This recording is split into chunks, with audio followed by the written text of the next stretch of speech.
This is a Broken Pencil Booking Company world premiere.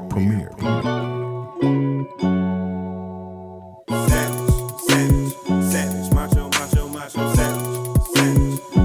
ready, savage, drink, you know that I'm a savage, get it out. If you see me with your baby mama, I didn't hit that. I'm the reason that you call her, she don't never get back. Yeah, we share that chick, I guess you could say we split that. But I don't do no tricking, homie, here's the bills, you get that. Smashing for 2 years, I just call her up and hit that. When she get to tripping, I just fall off and I sit back. That's when she come calling you, cause she know where the trick's at. Steady up on the gram in my comments like I missed that. Savagery, it had to be, cause ain't nobody surpassing me. A casualty, a tragedy, but I'ma still get that anatomy. You mad at me, be mad at me. I know I can be quite maddening. This savagery, live savagely, obviously well. Savage, I'm a savage, macho, savage, I'm a savage, ready, savage, I'm a savage, trick, you know that I'm a savage, get it out. Savage, I'm a savage, macho, savage, I'm a savage, ready, savage, I'm a savage, trick, you know that I'm a savage, get it out. When it comes to money, homie, you know I ain't dolo. Hustle every day, so yeah, you know I'm on my solo. I'm about my paper, yeah, you know I'm about my cho-chos. Not a dime to waste, so I don't never talk to broke hoes. I don't never sleep, I keep my hustle up on no dose. About a G a week, and that's just when I'm moving slow-mo. I done seen your hustle and your hustle looking so-so. It's that petty messiah, back up in it, got my mojo. Steady counting paper, falling off, it's just a no-no. If it ain't about money, then you know that I'm a no-show. If it is about money, then you know I'm about to go pro. ATL Connect, we counting checks and getting moto. Savagery, it had to be, cause ain't nobody surpassing me. A casualty, a tragedy, but I'ma still get that anatomy. You mad at me, be mad at me. I know I can be quite maddening. This savagery, live savagely and obviously well. Savage, I'm a savage, macho, savage, I'm a savage, ready, savage, I'm a savage, trick, you know that I'm a savage, get it out. Savage, I'm a savage, macho, savage, I'm a savage, ready, savage, I'm a savage, trick, you know that I'm a savage, get it out.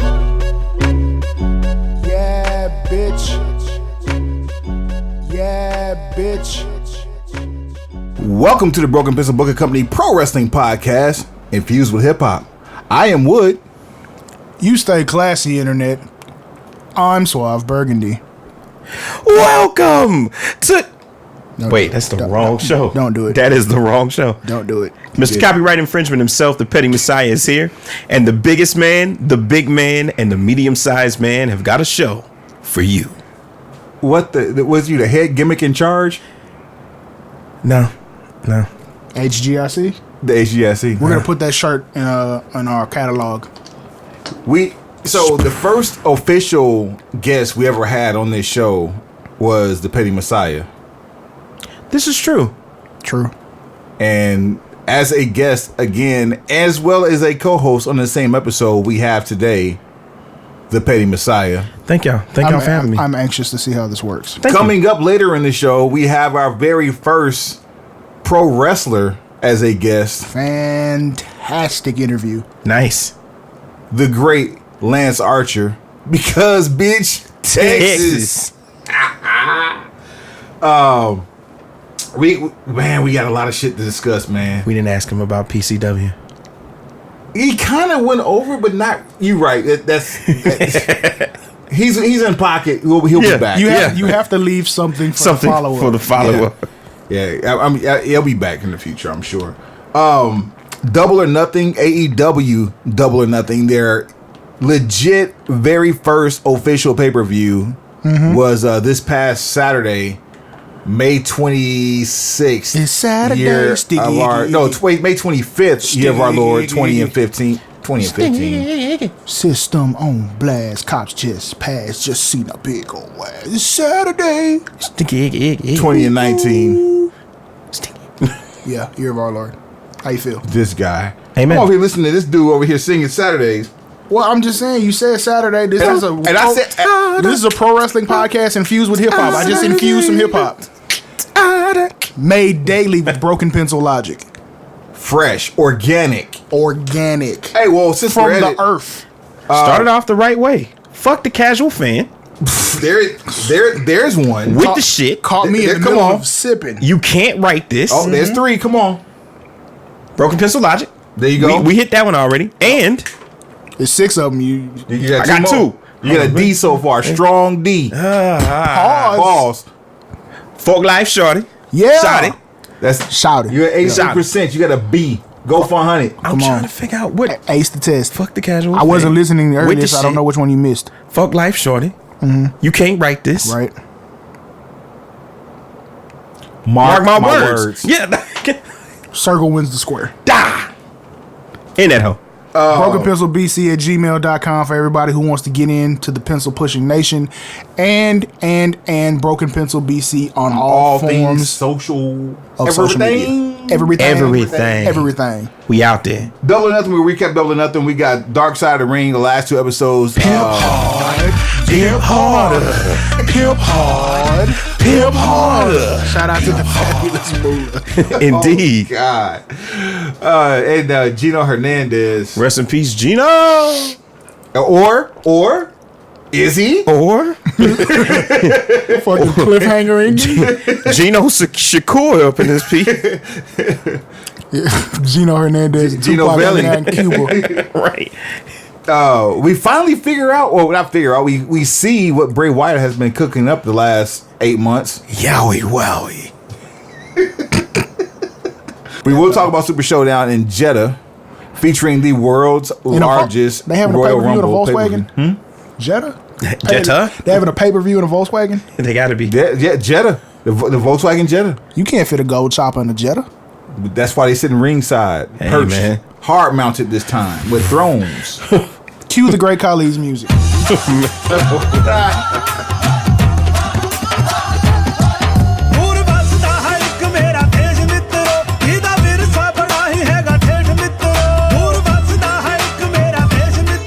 And then we also will give you a quick rundown. Matter of fact, we can start the show with that and get that out the way. What you want to start with? The Dallas rundown for Yes, Supercard? there is a lot of live action coming to the DFW area, and you need to stay abreast of the things that you need to be abreast of so that you can be in attendance. So let's start going back from the last show to the first show.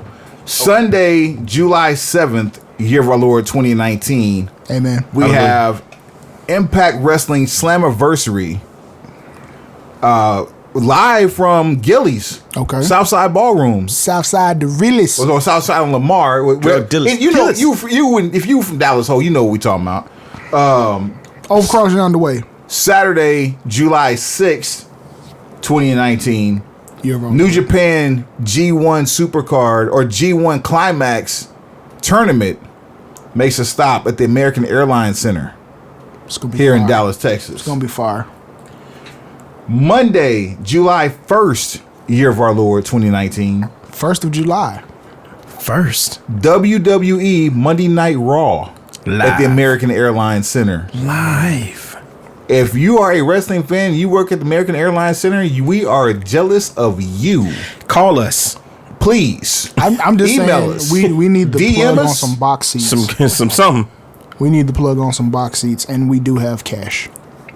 Holla at us. We'll you make get us some this things. guy? BrokenpencilBC at gmail.com. This is not a drill. This is not a joke. This is a real stance. And then also on, I believe this is a Saturday. Yes, Hit the music again. Saturday, a week after my birthday, no less. Saturday, July 22nd. Mm-hmm. Also at the South Side. South side. NXT Oh. has a house show. Okay. Or as they like to say, a live event. Yes, live event. A house show. You use the proper terminology. Right, it's a live NXT event. live. If you're keeping score at home, that is almost 2 weeks worth of live entertainment from 3 major wrestling organizations. It's a wrestling fans gauntlet match. We will not have gauntlet matches ever again. Look, At least not courtesy of Broken Pencil BC. look, this is a gauntlet match. You have to do your cardio, do your training, It's Iron Man. acquire and arrange your finances, and you have to purchase tickets to all of these events, get to these events, get loaded at these events, You can get home and get home. somehow. There is one thing that is for sure about each one of these events is that the WWE 24/7 Championship will be on the line for every one of them. Even at G1, Even at Somehow, some way. Slammiversary. if I catch R-Truth at the G1 Super Climax, Shouts out to my brother L, who works at the BOK Center in Tulsa, which is where SmackDown was tonight, who walked right past R-Truth wearing the belt and didn't realize the belt was on the line. Forgot On to the roll- line. Just 24/7. fuck it off. completely forgot to roll him up. You could have been champ, fam. Right now. He could have schoolboyed him for a picture and go and got the belt. I'm telling you, catch you in the airport, schoolboy. He'd have been on Bleacher Report tonight. I'd be like, hey, can my daughter pin you? Just one time. Let's take a picture. 1, 2, 3, run it. Give me the belt. Give me the gold. It's mine. Mine. She's a minor. You She's a can't minor. touch her. It's now my. And just take off running. Hey, you know what? That's Aurora Joe Rose Jackson, in my like 6 belt, years. bitch. Dance, Mike. Dance. Totally unnecessary. Totally unnecessary. Oh, for crying out loud. Don't ask me if I can feel it. Can you feel it? Will you stop? All right, so that's out the way. AEW, Double or Nothing. Yeah. Yes, We had some superstars in that place tonight. That night. man. I thoroughly enjoyed the show just because it was a breath of fresh air. We went out of our way to actually buy the pay-per-view after vowing not to buy the pay-per-view, but realizing that, hey, our podcast depends on us buying the pay-per-view. I mean, it was a good faith gesture. It made good sense. It gave us something new and fresh to talk about. Did So not disappoint. Did not disappoint. didn't. It really didn't. The acquisition of the pay-per-view is something to be discussed because at this point we will assume that Bleacher Report Live will be the streaming app for all future AEW pay-per-views. We would have to assume so because it is a Warner Media property at this point. So with that, how we watched All In as an independent show was through the Fight TV app. Which was a great experience. Thoroughly enjoyed that experience. The downloading of the app, the finding of the event, the paying for everything, it was completely it couldn't be any easier. The Bleacher Report Live app, not bad, but not as good as Fight TV. Okay. I felt that the viewing quality was on par, if not better, than Fight was. Because I was looking at a traditional true 1080p HD television Right. using Apple TV. Right, same here. And the color pops on that. My TV had never looked that good. And this is a TV that I've had for probably 9 years. Like I absolutely don't have any regrets about it. It wasn't like I was buffering. There was no buffer. It was nothing Yeah. laggy. There was no loss in audio. I'm just speaking about the actual act of downloading the app, setting up an account, purchasing the event. It seemed like a bit much, but at the same time, by the time it was over with, it was worth it. Because I mean, at least now we're going to have the app, and we're probably going to use it going forward. So I'm with you. Like, if it's just a one-time thing and nothing going forward is going to be that bad, I'm okay with it being a one-time thing. Let this only be a one-time thing. Now here's the thing. And it's a good way to kind of look at the comparisons. Right now, the WWE has a model where if you have the network, you automatically get the pay-per-view. Mm-hmm. Is that a better option, in opinion? Yes. It is when you have content. Again, this is their very first show, so you're building content off of a pay-per-view that you did not have any buy-in for, other than the 14,000 who were in attendance. Once they get to television and have weekly television, and then have the option to create even more content for that particular platform, I would be more inclined to pay like a monthly membership somewhere in that $5 to $4.99 to $9.99 range. Well, will we see that? Probably not, because the wonder is if they would. Yeah, I'm not so sure we wouldn't see that. Again, they're in bed with Warner Media, so as long as they can remain in control of all autonomy related to their media products, i.e. their tape library, if you will, then I think we have a stronger chance, because if you think about it, by the time they actually launch in either October or November, for a year from then, you're going to have 52 solid episodes. Like, I don't think that TNT is going to be willing to preempt anything within that first year, especially after as great as that pay-per-view was. Not good. That pay-per-view was great for their first time out the gate. Thing is, but they're also gonna be working at a deficit for a large part of their first year, so pay-per-view revenue matters. We don't know that, because you're paying, again, this is getting into business side of it, you're paying your talent, but you're also relying on advertising dollars, and we also don't know how the deal is structured for TNT. We don't know if they bought airtime and they're selling advertising to advertisers, or if they're being paid by Warner and Warner is securing the advertising. There's no way they're operating at a deficit. What we need to see is these pay-per-view numbers. And we heard an interview today on Bust Open with Tony Khan where he's talking about he wants to see the UK numbers, because UK actually was able to purchase the pay-per-view via Fight TV, and which we wanted to do. Which there's a really important thing about people who purchase via Fight TV. They have an end date on their streamability of Double or Nothing. That was very disappointing to find out, and I think that's the first time we've seen that. Yeah, like, so basically I think it's June 7th. After June 7th, they won't be able to watch it anymore. And I'm like, we bought All In like basically a year ago. We can still watch that via Fight now. But again, that wasn't the AEW product. It was a totally independent show. I mean, I get it, but I'm just saying, like, if Bleacher Report Live doesn't have the ability to show it where I am, and I purchase it through a service that does, shouldn't I still be able to retain my rights to the content I bought? It depends on what those rights are. And we don't know if going in, if that was part of the fine print or not. And if it was, I understand it, but shame on them for doing that. Whether they're pulling the wool over your eyes or if it was an audible call at the last minute. Fault live shot. I don't think it's an audible call. I don't think it's wool. I think what it is we're building toward that content that we talked about. If you don't have it, you're going to want to come back and watch the groundbreaking president. But I paid for it already. Yeah, you paid for that limited usage. But did they tell me it was limited usage? Because when you pay for a boxing match, remember we used to pay for pay-per-view on boxing matches? Even now, you don't have it. I can't go bring up Pacquiao Mayweather right now. But if you bought it through an app that had streaming fight content, you would still own that. That's like if you buy an album on iTunes, right? You own it. You should. I bought the UFC pay-per-view where Anderson Silva broke his leg kicking dude in the shin. Still got it? Well, if I had the same TV provider, I would still have it. I don't have that provider anymore.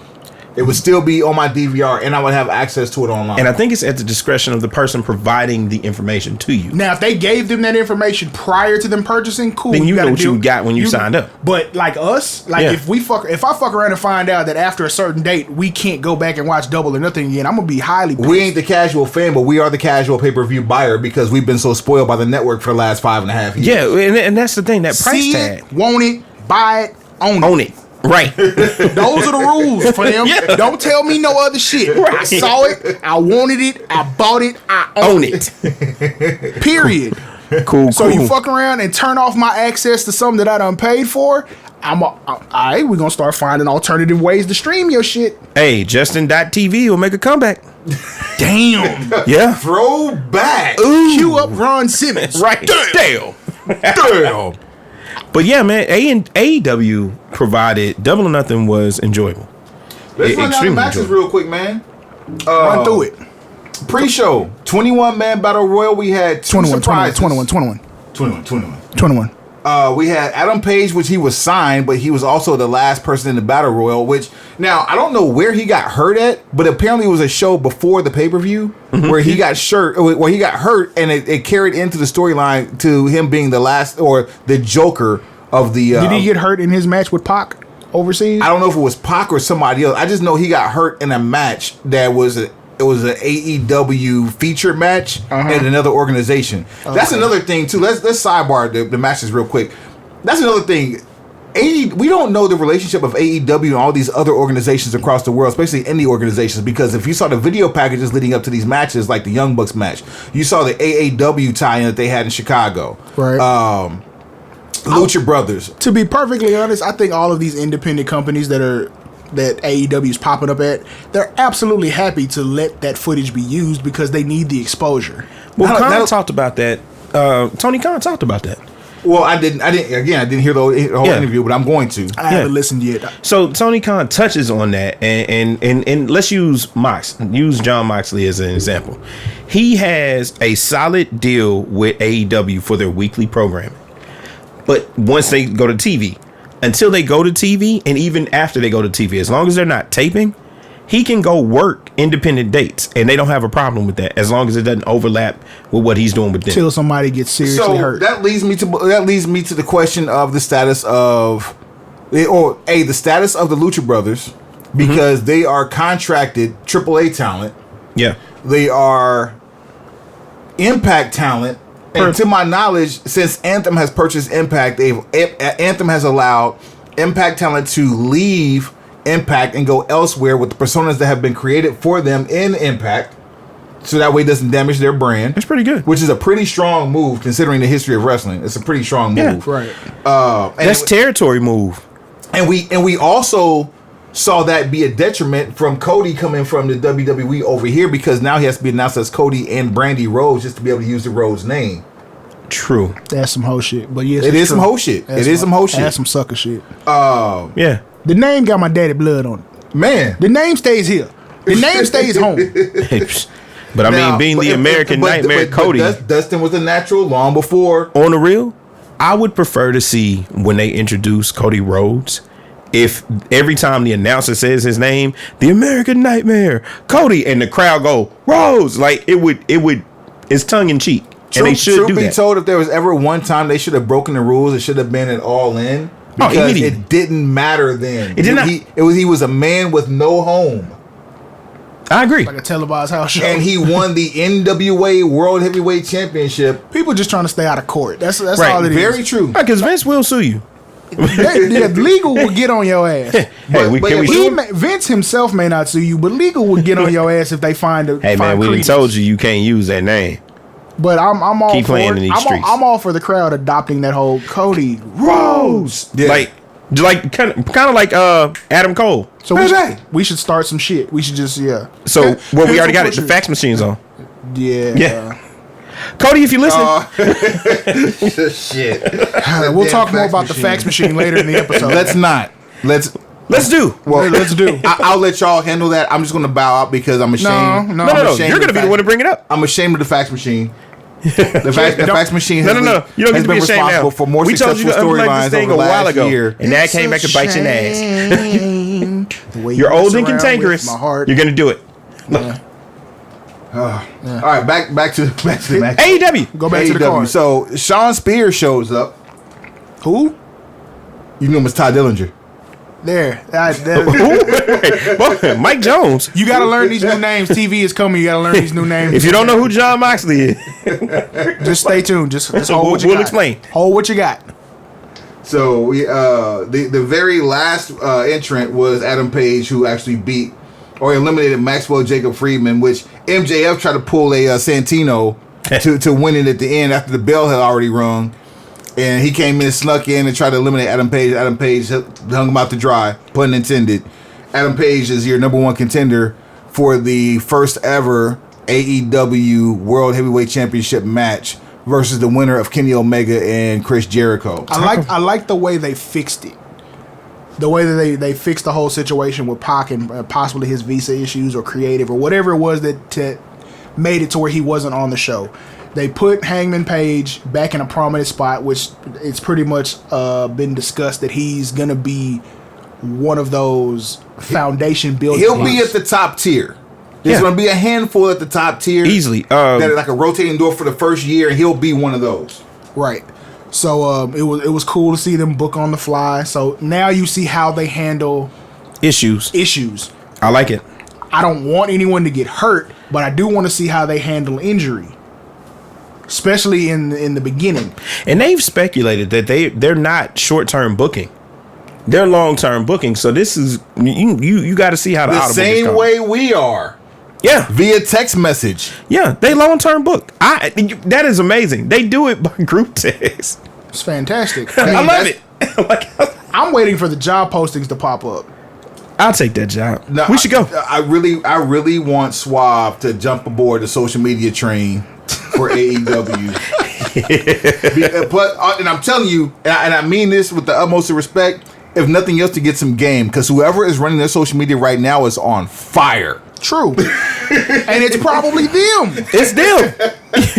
That's Nick and And see, and that's where the Young Bucks. that's where the differences come in, as far as like, yeah, we joke about me applying for the writer job Yeah. at WWE, and then or even being with the social media, because there's an age gap going on in their corporate structure. So with Jonathan Coachman is doing a lot to bring them all the way around and get them up to speed. Get them up to speed, yeah. But there's still a tremendous age gap that's visible between what happens on social media from the talent, what happens from social media and the company versus what goes on television. True. I don't think AEW will have that size of gaps. No, The majority of their pay-per-view promotion came from a YouTube channel. it did. The road to Double or Nothing. Just Well, being, that just and being the elite. Yeah, true. So But they're- being the elite is its own beast. So you know what's funny? Tony Khan actually spoke about that. Like his interview provided more in-depth information that you would expect to happen. And then I had to look him up. Tony Khan's only about 36 years old. See, everybody's you in that wheelhouse. Everybody's Yeah. in that same age demographic to where they are very much well-versed in technology, Yeah. but now they got bags to play with. And he's also a wrestling fan. That's another thing that he touched on. He grew up looking at ECW, looking at the whole WWE and WCW product. Like, I wouldn't be a future shock if I was in AEW doing anything, whether it's social media or creative wise. I wouldn't be a future shock. I'd just be a contributor. Yeah. Sidebar, this is their first pay-per-view event. This is the first time Tony Khan has been in the production area, and he was the one timing the event and got it in under like 15 minutes under the allotted time for the pay-per-view. That's Nice. an amazing job to do for such a grandiose event for your debut event. Appreciate it.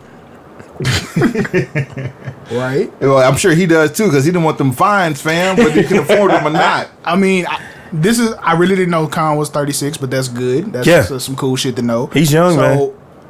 I'm waiting on the corporate structure of AEW to grow, because, As much as I enjoyed the show, and we got to get back down to running the matches, the one thing I'm looking for is, and I said this in the text thread, we don't know what TV looks like. This is amazing. It's hype. It's a pay-per-view. It's supposed to be dope. I hope the TV, not necessarily, it doesn't have to be MGM Grand every week. Yeah. But I hope TV has the same look as Double or Nothing, because I feel like they really stepped up their production value from All In to Double or Nothing. I'm calling definitely. this now, whatever their year-end pay-per-view is or their anniversary event is going to be, whatever their big show is, the very first one is going to happen in Jacksonville. So I don't see why I wouldn't. So here becomes my question. Do they go with a static location and just film weekly television from the same spot every week, or does this become a touring brand year one? Ooh. Smart money says that they go static and do pay-per-views on the road. So if they go static, the most advantageous place for them to go, considering their resources, Amphitheater. would be Jacksonville, right? Yeah. Wrong. Why not? Why? Why? Jacksonville's home. The only place you can go in Jacksonville is whatever the arena that The amphitheater. And It's right next to the stadium, isn't it? you can go down to Orlando where there's way more visibility. Fam, I'm not but when going you to go Orlando. when you go to Orlando, you start fishing in someone else's pond. And like it hasn't already happened. But like I'm saying, if you're Tony Khan, you can build a play. If you build it, they will come. You So- can build a static location that is specifically for AEW. Are you mean brick and mortar build from the ground up, or are you talking about something that already exists that you build the fan base into? I'm saying, like, if Jerry Jones had a wrestling promotion, it would probably be at the Star in Frisco. Right. So where would you go in Jacksonville? Where are the Jaguars? At a stadium? A 70,000 seat arena? Not the stadium. What stadium? The practice facility. Oh, okay. That's the So- amphitheater. I keep telling y'all, that's Okay. exactly where they had the press conference. It holds, Gotcha. Okay, I thought that was actually the stadium. I didn't realize that was the practice. it holds 5,500 people. Perfect for television. It's been open for the last 2 years. And it's new. It's new still. It's connected to the south end of TIAA Bank Field, and it shares a space with a flex field indoor practice. Got you. So it is the Got perfect you. place. That is your full sale, if Bing, you will. bing, bing, bing, bing, bing, bing, bing. Circle wins the square. There you So, go. do you think that you have 5,500 dedicated fans that come to Jacksonville every week, and then also be able to go head up against? Well, not head up. You're not going to head up with anybody. Weekly up against numbers that when WWE actually comes to town, It could become a tourist spot. When is WWE going to come? It could become a they tourist go to destination. Jacksonville a couple times a year. Okay, so TNA has already done this. We saw WCW do this. You run out of the same spot. You give people tickets. You got 5,500 people. You can pay. You can either paper a crowd. It can become a tourist destination. That'll put butts in the seat. People are going to travel So To when AEW. when did WCW do this? It's WCW. at Disney. Yeah. But okay, we're talking early '90s, and it was the same situation as Impact. It was a IWA was also at Disney. No, actually, they were at Universal Studios. They were at Universal Studios. Impact was at Universal Studios as well. Or even during the days of Central Stage. I mean, crap, at the Center WWE Stage, does it Center right Stage. now with NXT. They're not selling tickets though. That's basically like a TV studio. What? Full sale? But here No. We're talking Center Stage and Universal. early So 90s. NXT is doing the same thing that we're talking about right now. They're not selling tickets to Full Sale. They don't have to sell tickets. You don't have to sell tickets to All In. I mean to So AEW. Here's the thing that I'm saying. The difference between AEW now and all of the places we just named, Shoot. the cool factor. Mm-hmm. They are aiming at the 18 to 35, 18 to 45, 18 to 55 male demographic. Basically, the Hammerstein Ballroom. No, I didn't. No, hit me. So Hammerstein. I always say it wrong, but It doesn't matter. We get you. it's ECW all over again, and it's a good thing. This is You may not tax no people out to ask for a disrespect to ticket. anybody. This is never going to be ECW, and this is not. ECW doesn't even want to be compared to this. This is something completely like we've never seen before. We have never seen an organization started with millions on the table and millions in the pocket. They can be sustainable without TNT simply because how all this came. Short story. All of this came from a dare on the internet on Twitter. All of this. Thanks, from Dave. All of this. This is the new school version of what ECW would do. Let's not get past that. I don't think anybody. If Paul Heyman, follow me. If Paul Heyman started young Paul Heyman was in 2019 and he started a wrestling promotion with indie talent that did the same thing that they did at Double or Nothing, it would be successful. And it was going to be successful regardless because the WWE is the giant on the mountain now.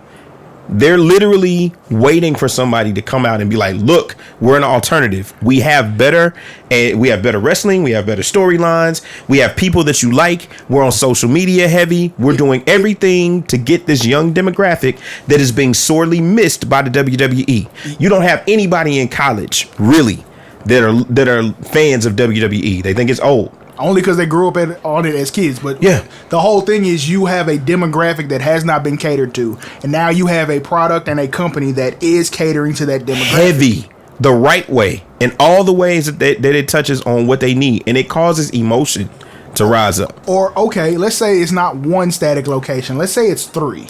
That's even that's better. super dope. Let's say it's Jacksonville 1. Okay. Then you know they can always get a building in Chicago because of Pro Wrestling Tees. North And then- Carolina. Then you pick the third spot. Carolina. Maybe LA. You or going maybe, West Coast? Or maybe Vegas. Yeah. Like we watched, most of us watched Untold on the network, and they were talking about doing the Hard Rock. You can get a static location that will let you come shoot a show.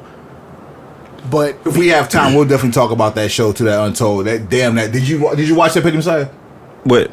The Untold on the relaunch, the possible or the almost relaunch of WCW. I saw bits and pieces. I didn't get to get into it like I wanted the entire to. show. That is a fast 20 you minutes. need fam. to watch that the same way we need to listen to the Tony Khan interview. Yes, Yeah. that is a fast 20 minutes. Well, when we reconvene, we'll have these moments taken care of. What's where did we stop? We stopped on a 21-man battle royal. Yeah, I was trying to find the list of everybody that was in it. The most notable name that was in it was, of course, Sean Spears, but of course he didn't win. Maxwell Jacob Friedman that solidified himself as a top heel in the company. So Tommy Dreamer was in that, wasn't he? Yes, he was. Here's one cool thing: pick a wrestler that you had never seen before that was in that battle royal that caught your eye. That's what I'm trying to find the list. There's a couple. Sonny, what is that boy's name? And I use the word boy very loosely. Oh, okay. So I know exactly. You know exactly what I'm talking about. Yes. First and foremost, fam, you got a fight on your hands. And what is his name? Like, and he's super dope. He can wrestle. I did not think Sunny Days. Not Sunny Days. They changed the name of it to a casino battle royal. And they broke them up into factions. You had the clubs, you had the diamonds, the hearts, and the spades. That was different. Yeah. For something in Las Vegas, it definitely beat a roulette wheel. It fits. So I think if they start theming shows based on where they are, I think that'd be kind of cool. fired.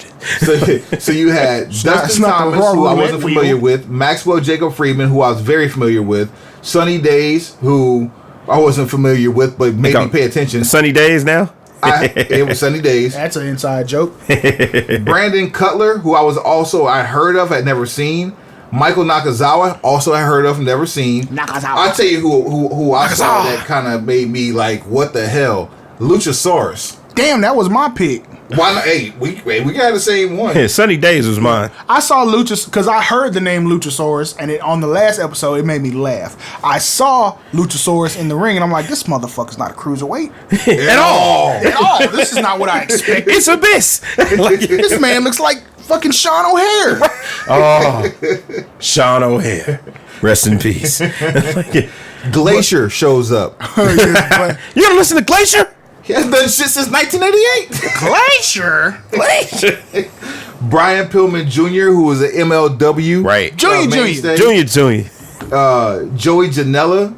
Okay. Sean Spears, of course, we talked about. Billy Gunn. 10. Who you know 10. Billy Gunn. Wait, Billy Gunn was in? Yes. Nice. Jungle Boy, who I did not know was the son of Luke Perry. I don't know how you don't know by looking at him now. What? He is Luke Perry's legitimate son. Nice. He is the son of the late Luke Perry. Nice. Rest in peace, Luke Perry. Ace Romero, who I was familiar with. Mark Quinn, didn't know of. Marco Stunt, nice name, very well fitting. His name is Marco Stunt. Mixtape rapper extraordinaire Marco Stunt. You dig? Sonny Kiss. Stunt on You Ho, Volume 1. Wait, so Sunny Kiss and Sunny Days, two different people. They should Sunny Kiss is who I'm talking about. That was my, what? Okay. Yeah. Sunny Kiss can wrestle. Orange Cassidy. Hadn't been familiar with him at all. Have never heard of him. Okay. But this is the beautiful thing. Isaiah Kennedy is another one. Jimmy Havoc, who we should all be familiar with. Jimmy Havoc. Of course. Yes. Jimmy Havoc's He a fucking had a hell of an entrance too. Ace Maniac. Romero, we should. I didn't realize Ace Romero was that damn big. AC, he had the AC trucks on. Man. Ace Romero is huge. Yo, I wonder can he bust a moonsault? So this was a great way to introduce a bunch of Dustin Thomas. Never heard of him. Great way to introduce a bunch of guys that you didn't know about. True. And they came in swinging, and this was a pre-show match. Like, it's so crazy. Sammy Guevara and Kip Sabian, familiar with neither one of them. Kip Sabian, I've heard the name before. I was not familiar with either one of them. And they did this point either for a pre-show. Perfect pre-show matches. They set the tone. Then you start the show. If you're going to start the show, all right, you always want to start with a tag team heater. Who better? Old Man River. Canyon? SoCal Uncensored, fam. Shout out to Christopher Daniels. The Fallen Angel. A.K.A. Old Man River. Old Man River. He just keeps rolling along. Curry Man, if you will. If you feel. Suicide. Curry Man. That's fucking hilarious. He's hot. He's spicy. He's Curry Man. And Scorpio Sky, Jim Ross. First of all, I'll go back to Jim Ross. Jim Ross was in his motherfucking bag. Oh, he was so in the pocket. It was Jim weird. Ross at sounded first. better on this one pay-per-view than any New Japan stuff that he had done, and he was great in New Japan, but dude, this pay-per-view sounded like he was about 15 to 20 years younger. You know what's funny? It was weird hearing Jim Ross without hearing like King or Michael Cole say something to bounce off of him. I was used to that because I watched New Japan and heard him with Josh Barnett, and they were a good team together. I wanted to hear Tony Schiavone at some point. Yeah. So that was going to be a text of mine over the weekend too. How long before Tony Schiavone joins his team? If Depends Tony on Schiavone and Jim Ross. Depends on how serious you take some of the podcast material that he puts out. Yeah. Could be sooner than later. We haven't seen him on MLW Fusion in a minute. He might not be. He does baseball. If the No, for real. Like, he really does he He's does been do doing baseball. all his career. It's inside joke, but yeah, he does baseball and he does Georgia football. Like he does all of Georgia collegiate sports. UGA to be exact. Bulldogs. Yes. So Tony Schiavone and Jim Ross on the table with just one other person on. And I don't think they have, not since the 80s, like 87, 88, since David Crockett retired, have they been together on the stick. No. But in 2019, because it was always Tony Schiavone. He did a quick stint in WWE, and Jim Ross was in WCW. Yeah. And then Jim Ross went to the E when Tony Schiavone came back to WCW. so They did a little bit together, but Ross left in '93. That was after, but that was so they did twice. They did it after the Mid-South or UWF merger, and then after Ross came back. So for most of the fans now, that's not something that we even paid attention to. You know what I'm saying? Like most fans weren't paying attention to the greatness that is Jim Ross. They definitely weren't paying to the greatness that was Tony Schiavone. If you know what we're talking about, World Championship Wrestling on the WWE Network. This is one of those things where, like I say, AEW is catering to a group of demographic 18 to, let's say, 55. Right. Hearing those voices call new wrestling is going to matter a lot. Immediately. Because even if they can't grasp everything that's going on in the ring at first, those voices strike in the subconscious, and all of a sudden you start to take things a little more serious. And it makes you stay on the channel. To put in perspective, the three voices you hear on this podcast come from three different eras of pro wrestling. Right? All three of us have two people in common. Tony Schiavone and Jim Ross. And Jim Ross. This is true. And Jim Ross. Damn right. Like, Period. for real. Like, So if we're talking about them like this, they're talking about this new talent that they haven't seen before in the exact same light that we're talking about them in. right. This is cyclical. Those two are going to join forces at some point. There's a high level of storytelling. I've used this word a lot in our text thread, and we really wish we could let you all in on it. But it legitimizes what They can pay AEW for it. We're going to monetize this somehow. somehow, some way. It legitimizes AEW. When you hear Jim Ross, you know something is official. Anytime you hear him say business is about to pick up, like anytime you hear Jim Ross come in, Slobber knocker. He don't bullshit you. Donnybrook. Pier 6 brawl. These are things that you heard from Jim Ross. When the red light is on, he is not gonna bullshit you. Jericho knows how to get in there, and like when he started talking about Jericho, I was like, oh crap, it's Jim Ross calling a Jericho match in 2019. There was one line that he said, we'll get to it later on when we run down the card real quick, but there's one line that he said that got me laughing in a moment where I should not have been laughing at all. And actually added comedy to a very serious moment. We'll get to that here in a minute. Shoot. SoCal Uncensored. Christopher Daniels, Frankie Kazarian, and Scorpio Sky defeat the Stronghearts, Seema, T-Hawk, and El Lindemann. I was not familiar with the Stronghearts at all, and They own though. El Lindemann is 5'3". That's you talking about Rey Mysterio's the biggest little man, or was it the biggest little man? Yeah. No. El Lindemann is the biggest little man in the world. And I will no longer refer to El Lindemann as I won't say he sounds like a taco. You can't. First of all, pause. But second of all, I won't say he sounds like a taco. Right. Yeah, man. That's that match. Those It's too close to lingua. It is close to lingua when you think about it. Like, hold on, fam. Christopher Daniels still with the BME. That man's almost 50 years old, running up the ropes like Kurt Angle did 10 years ago. Well, I mean, I mean, what you want to do? Come on, fam. And then we had was a BME spike pile driver before the finisher. Yep. We saw a lot of spike flip moves. Like they're doing a lot. We don't give a damn about your That's neck. another thing. They're gonna do a lot of shit that's been Banned. Yeah. Because a pile driver is something you ain't seen on WWE. We saw Miss missed 630. That's a finisher right now for 2 people. In the E. We'll get back to that. For the first ladies match we have Dr. Britt Baker DMD versus Nyla Rose, Smiley Kylie Ray. And with Brandy Rhodes in tow, a debuting / returning to pro wrestling at a high level. Ooh wee! The OG princess herself, the queen, Awesome Kong. Hey girl, with complete with underbite. Mrs. Stevens, how are you? Hey, Complete with first of all, when she puts on that underbite, fam, that lip is just hanging, that bottom lip is just hanging, and you see that nothing but just rah. Be very, very baby girl power bombed all 3 of the people in this match into She did a triangle. What was it the pyramid suplex power bomb spot? So much so that they had to mimic it on WWE programming. Two nights later. Yeah. Side note: Braun Strowman's the only person who should ever do the Tower of Doom because that's the only person that makes it look believable. And he made it look super believable. He made it look like he really did powerbomb all 3 people at the same time. And I will say this: Awesome Kong did it in a way to where it was believable. Not only was it believable, it looked like a casual fan, and you know we would say it was a botch. To me, it looked like somebody really trying to do it. It looked like she got the strongest parts of everybody's body and said, just threw 'em. "Take your dumb ass down." Oh, y'all gonna stand up here on the top rope like I'm not here? Now, Say no more, fam. we did see a ref issue with this match here. Either way, Dr. Britt Baker came out on top. We didn't see as many referee issues here as we saw in the bank. We did not. Cats didn't even have their shoulder on the mat and got in lost matches. Joe got kicked in the nose, fam. And your comedy spot for the night / international flair / I don't even know what else to call this.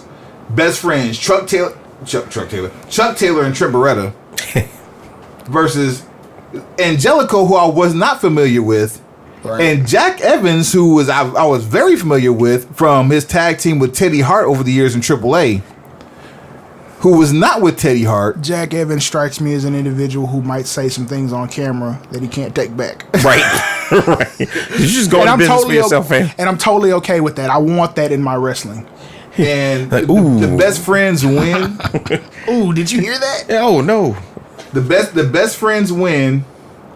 The best friends hug Angelico and Jack Evans, which is their gimmick. It's a hug. It's a group hug. Yeah. Wow. And then we see the strangest run-in that we've ever seen, involving a masked 300-pounder, some guy with face paint that looked like he could be a airbender, the airbender / manager for War Raiders or War Machine. Okay.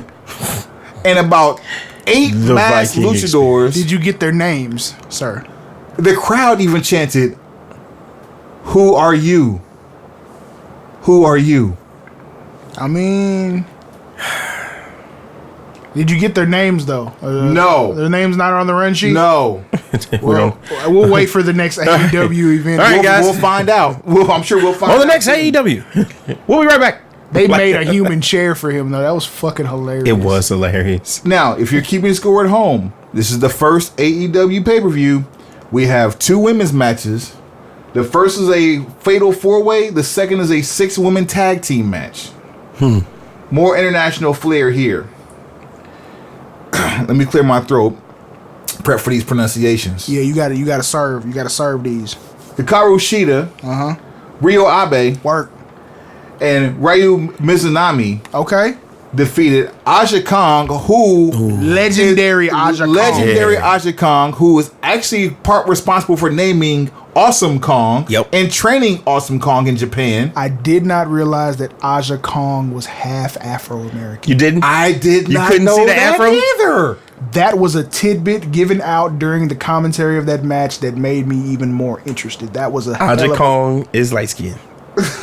How about that? How about that? Yuka Sakazaki And she's dope. and Emi Sakura.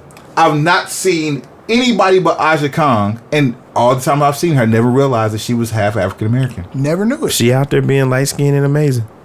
Shida Abe and Mizunami beat the other three in a very long women's tag team match. It was a very good match too. As it should be. Another little ref issue. I think there's some communication issues going on, but Things happen. things happened that didn't take away from the quality of the product. Shoot. Then we go for the heart. Cody with Brandy Rose. I love how Cody always wrestles in the middle of the card like you don't own the fucking place. Hey fam, you know you own the company, first of right? all, You can put yourself didn't on. realize this is just before the semi-main event. So I was under the impression that this was going to be The main event. this is the top of the middle of the card. So you really think that like when they did All In, he wrestled at the bottom of the first hour of the actual pay-per-view for Yeah, the so you can go back to the back and do what NWA he World needs to do. Heavyweight title. That may have to. It doesn't have to change, but it may have to change going into the future because his matches are typically tugging at the heartstrings and the emotional chords. He might have to move up the card just because the crowd may be fatigued after he wrestles. I think after the things that he said post Double or Nothing, we might see him in a more prominent wrestling role and a less prominent office role. Because I think he wants to be A wrestler. not just a wrestler, the guy. Okay, I don't mind him being the guy. it doesn't bother It's gonna be me. it's gonna be a couple more years before he can be the guy, but I honestly think he has a legitimate shot just because of the last 3 years he's had. don't since he's want left him the to E. be Jeff Jarrett. His character. No. That's all I don't want. I don't want him to be. I want Cody to be the guy because after watching Cody, moreover, after going back and looking at Cody in the WWE, let me start by saying that he can wrestle very well, but his character work is what will allow him to be the guy because there are better workers on the roster. Yeah. Kenny Omega's probably the best wrestler they have as of right now. I'll go down and say this. I won't give Kenny the best that they have because he fought the best that they have. He fought the person that can put pretty much anybody on that roster over. I'll tell you what I want to see from who you think the best that they have is. Yeah. The person Cody fought, his own brother, Dustin Rhodes. I would love to see Chris I don't Jericho know how to versus feel Dustin Rhodes. about Dustin Rhodes I would and like Chris to see Jericho that. in 2019. That But I'm not against it. 3 years ago, I don't know how to feel about it, but I'm not against That's it. not even a conversation for a pay-per-view match. Right now, that's a dream match. After what we saw Saturday, that is a dream match. Here's the thing. First, let's for a brief second. Dustin Rhodes is one of the most underrated wrestlers that the WWE has worked with over the last 20 Only years. underrated by the casual fan, but continue. Yeah. Like, unless you watch him and you realize, like, all the iterations of Dustin Rhodes, the natural, Gold Dust. Nah, he was fucking smooth in '92. The natural. The natural. That moniker was not just a gimmick. That was an actual He thing. really, like, he understands the nuance of the only sale. person more smooth than him that never got to shine was Sam Houston, in my opinion. Okay. Brother of Jake the Snake Roberts, son of Grizzly also, Smith. All right, fam. Come with the history lesson then. You dig? Can't even get mad at you. Serve. But when and that aside, because that's a good point to make. Dustin Rhodes, he does what he's supposed to do and he does it well. And when he came back to the WWE, I was like, dude, y'all got to give him something. Give him an Intercontinental. Give him something. Like, and they didn't. So we saw something that we hadn't seen in a very long time on WWE TV, which was I want to call it what it is, a blatant blade and a profuse pouring of blood out of the top of the dome piece of one Dustin Rhodes. Oh, Dustin gigged himself something serious, didn't he? We haven't seen that since Eddie. Rest in Most peace. people that you see bleed like that above the eye usually have been hit about 212 times Right there. in the same spot. That was a gash. Like, that's an Errol Spence right hook. blade job. That's Mike Tyson on a softened Mitch Green. Ooh, jeez. Tomato. Looking for three. Definitely a tomato, sir. Definitely a tomato. Right over there. But the kicker here was we knew Cody was going to end up winning this match because they built it as the new guys or the new generation versus Attitude Era. Jim Ross did a great job of specifying the distance and age between the two, which I didn't realize. 17 years. That's right. Mm-hmm. Dustin is a half century old. Cody is 33. Right. That's right. That's your little brother. And as Dustin is doing the honorable thing and about to unlace his boots and lay them in the middle of the ring, And we start crying. Cody says, "You don't get to Allergies. retire here. I don't need. Yes, You can go online. You can you can find it if you haven't already Allergies. seen They it." started cutting a lot of fucking onions. And This is histamines. a line that Jim Ross said that should not have been anywhere near comedic, that broke the mold for the rest of the night. "I'm not crying. It's just my allergies." And Excalibur is wiping real tears with a quivering lip under the mask. This by know how far to was sell it. probably the most selling point of the night. And like I said, it took a serious But moment. that's made it another funny. thing you don't get watching the other show. You don't get the announcers really selling the severity of the moment when things get emotional. Cole does it. Cole does it well. They did it. Okay. Cole does it well. No, Cole when does he's it. in his No, bag. Cole does it. Yeah, Cole when Cole does it. sells, he sells. But I mean, like, Graves can do it. but do it, damn it. Here's the problem with Graves and Renee Young. Renee will do it. Renee Young is better than what people give her credit for, and I would definitely True. say with her being there for less than a year in that position, she's come way further than I would have given her credit for after the first 2 or 3 weeks. Renee is going to be. That a said, beast. the problem here though with those two are you don't know what side of the fence they're on. If someone needs to be solidified as a face color commentator and a heel color commentator, while Michael Cole calls it right down the middle and plays the moderator. You know what's funny about that? It's because we grew up on that. Yeah, I'm under the impression you don't necessarily have to have heel and face. Like, people can just say what they say. We grew So up on it's that. okay for Corey Graves, who's no longer going to be in the ring, to not have a defined role. Like, so 1 minute he can cheer for Elias, and the next minute he can hate Drew McIntyre. It's Perfectly fine. it's Shades of absolutely gray. Because he's an asshole. Yeah. He'll heel on Byron Saxton On a regular basis. On a regular basis. Then turn around and talk about how great AJ is in the ring. He'll root for Baron Corbin because that's his real life best friend, but he can't stand Elias. But he has all the respect in the world for Roman Reigns. Just have an opinion. Sidebar: if he comes out of retirement, it needs to be a tag match with Baron Corbin. I will accept nothing less than that. I mean, be that as it may. At this point, he's making way more money than he would. And he'll have to take a bump. No, Not bumps. one bump. The only bumps he's taking is off his hand. Wow. Welcome to Wasn't expecting that one, sir. Well played. Oh boy. Right. All right. So But see, if I was writing, I'd try to get away with something like that on TV. You should though. They let Joe get away with it with the. He's the reason why we have a body bag. Hey man, why don't you do like you do when you're at the AA? No, because they shut up and let everybody shit. Okay, for example, they let Cena go out at WrestleMania 35 and cut this scathing rap promo on Elias and talk, Yeah. talk that talk. Like, if someone was to talk about Elias not wrestling, say you don't even take bumps. The last bump you took was off your hand. I'm writing it for somebody. Somebody. But who? You going to have to shoot that shit down. Who's going? Tuesdays on TNT, fam. Joe? I feel like Joe would say that before anybody. Joe could get that shit off talking about Jeff Hardy, and Joe should have gotten that off talking about Jeff Hardy. Man, Joe had Jeff Hardy in the bag. But every I'm saying, week. Randy week. Orton could get away with it. Randy or anybody with easy targets. Anybody with easy targets. Roman could get away with it. I think Roman should get away with something like But that. see, again, so Roman's an easy target. Randy's an easy target. What you mean? Jeff's an easy target. No, I'm talking about no. Randy can for deliver them that. to deliver the line. I get it, but Roman could deliver but that. they have to also be easy targets. It doesn't. To me, it doesn't work unless you can. So fire it anybody back. with a drug violation can make that comment. No, anything that makes them an easy target. It doesn't matter whether it's a drug violation or not. Drug violation is the icing on the cake. That way, someone can respond. Yes.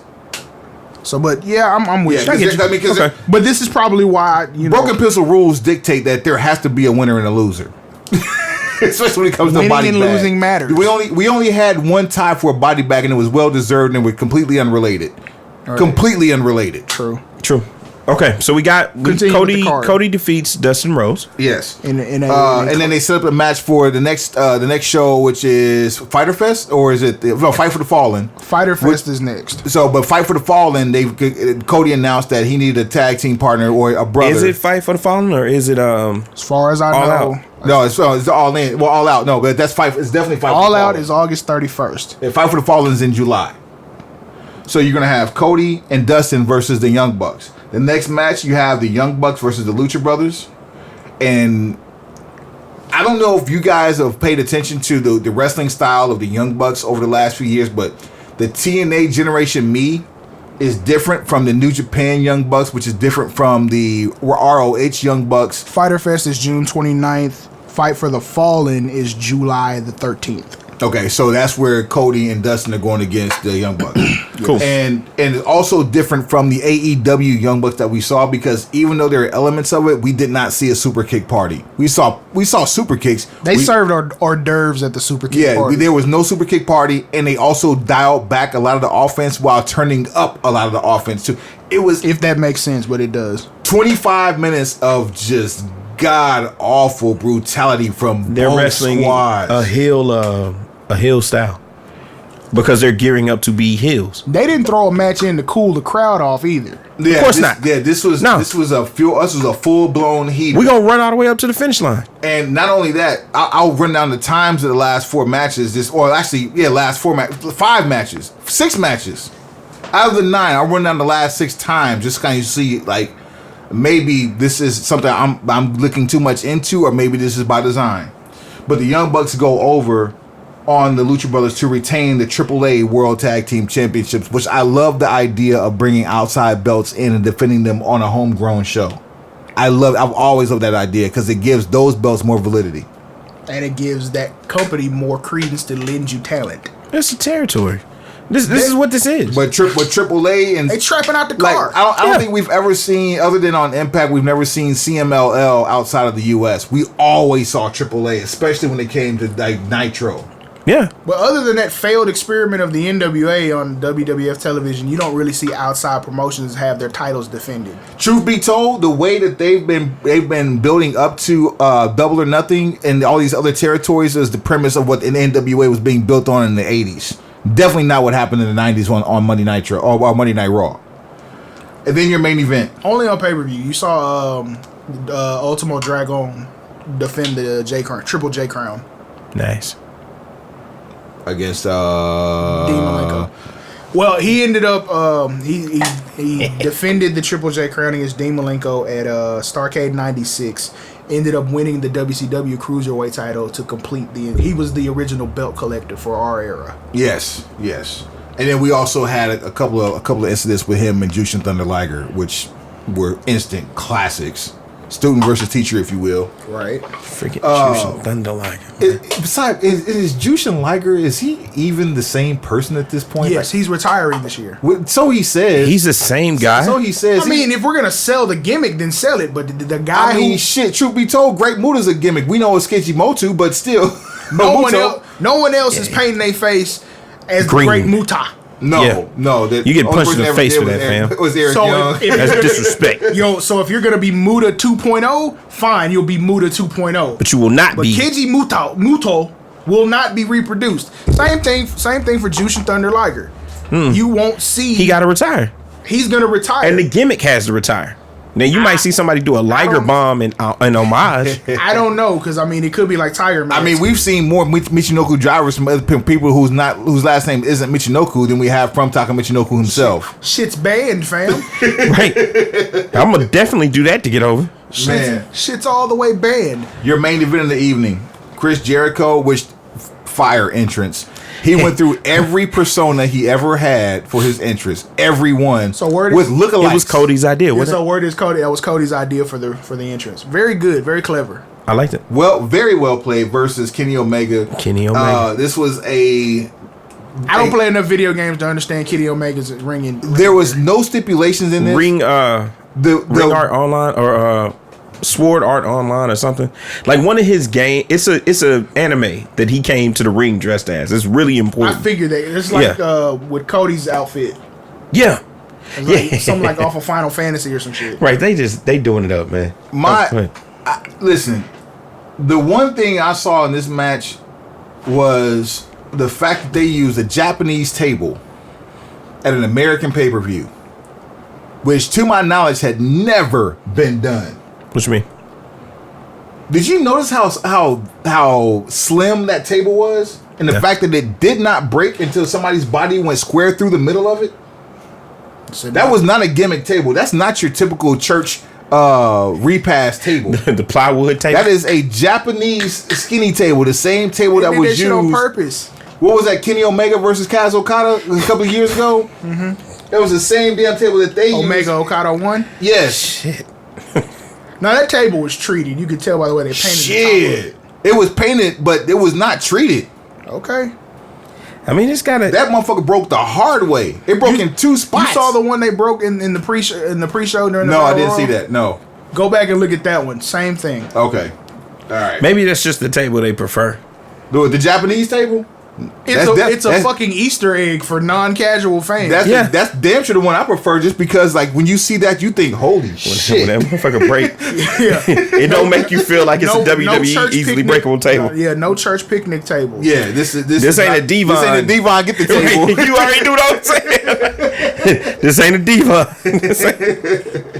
Ain't the Devon Lumberwood. This is Japanese oak. So there's some fans that are waiting to hear what we about to talk about, because you saw the shit. You saw the shit. Running down these times real quick. The last 6 matches: 11 minutes and 10 seconds, 12:35, 13:10, 22:30, 24:55, and 27 minutes. If you notice, those matches progressively got longer and still were under the 4-hour mark that was allotted for the pay-per-view.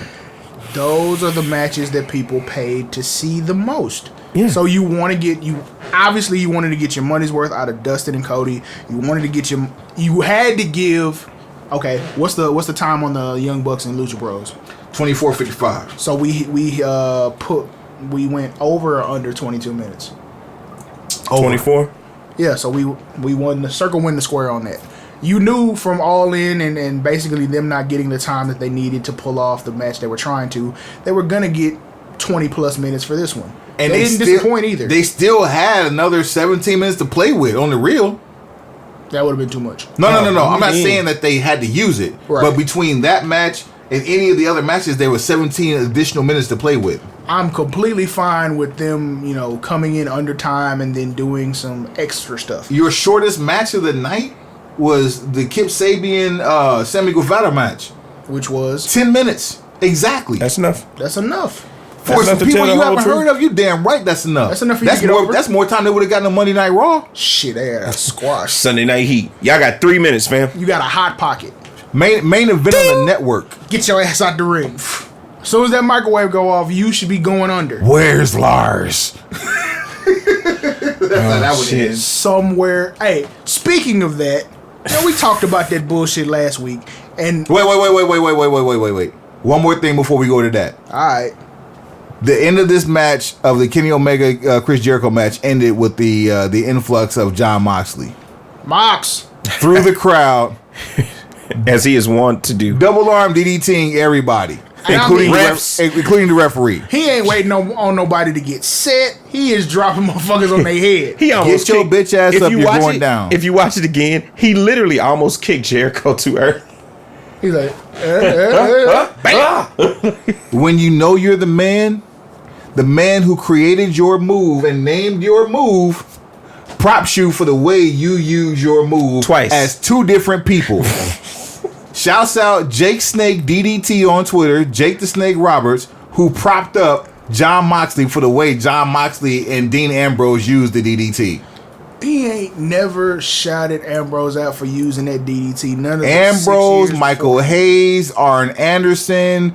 Go through the list. Raven, go through the list. Raven tell me, Raven good probably he had helped it, train Raven Raven. had a damn good. Yeah, Ravens Raven, was so yeah. fucking clean. The even flow is probably as close as you can get in the modern McFoley, era. Who else successfully using Foley had the double on.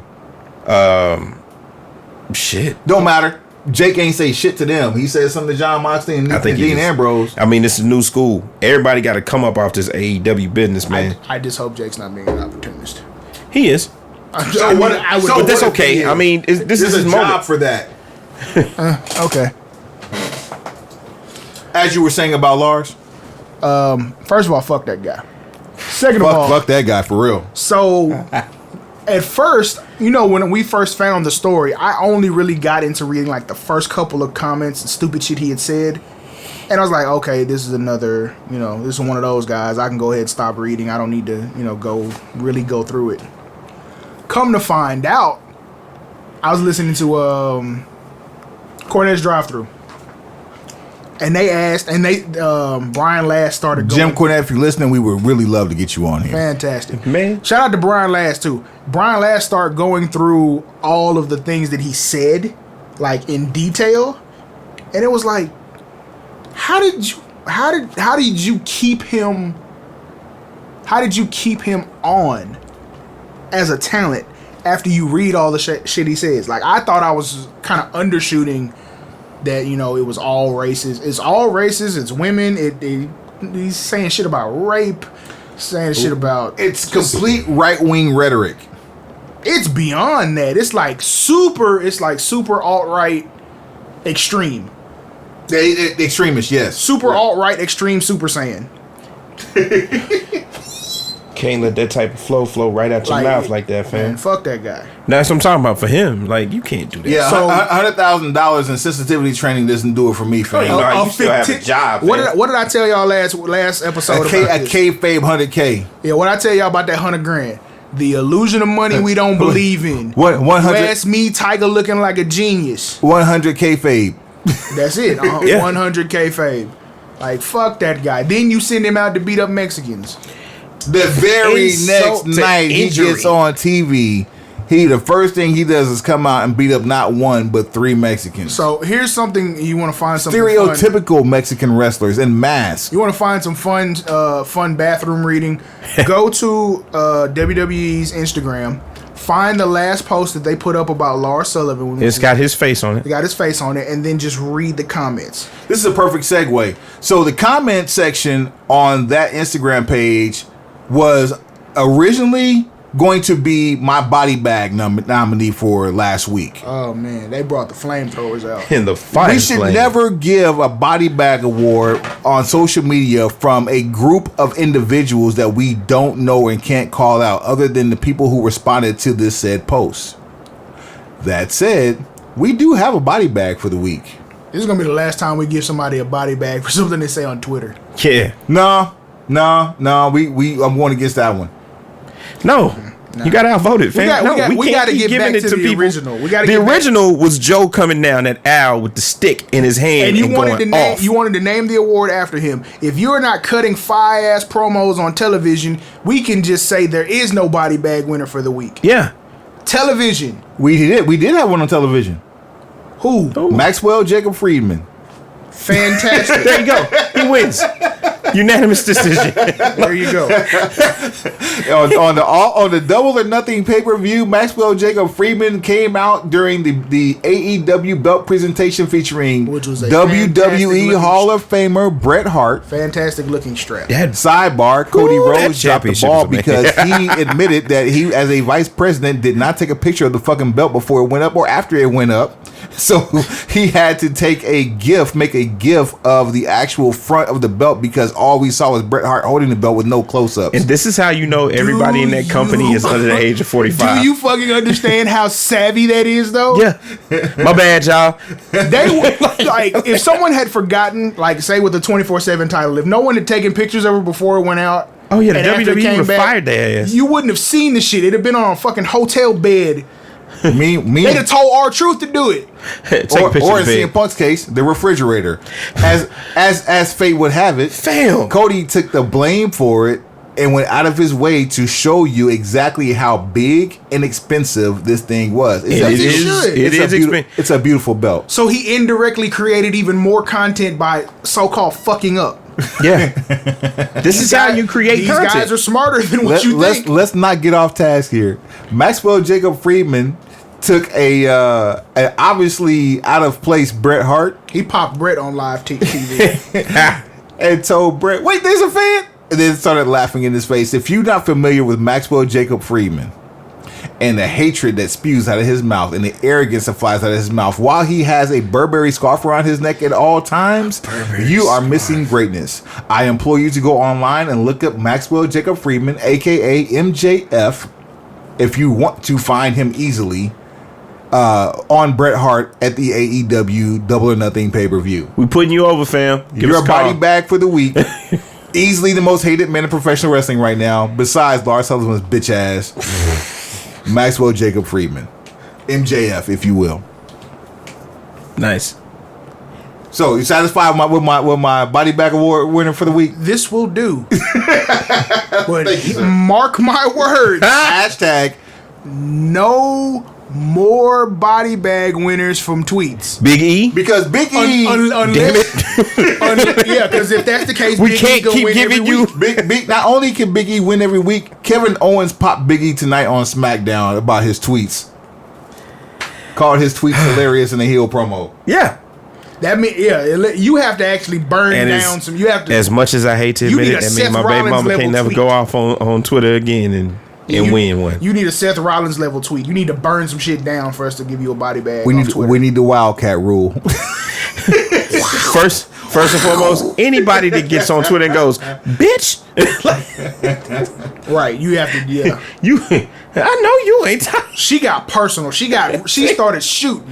I was like, hold on. Needless to say, when we started this shit, I had a goal of 19 to 20 episodes, and with AEW coming in the way they came in, we're about to do a lot more than that this year. We're gonna have to change our recording schedule just because of the way shit's gonna We're change. gonna have to book breaks instead of booking shows. We'll be back.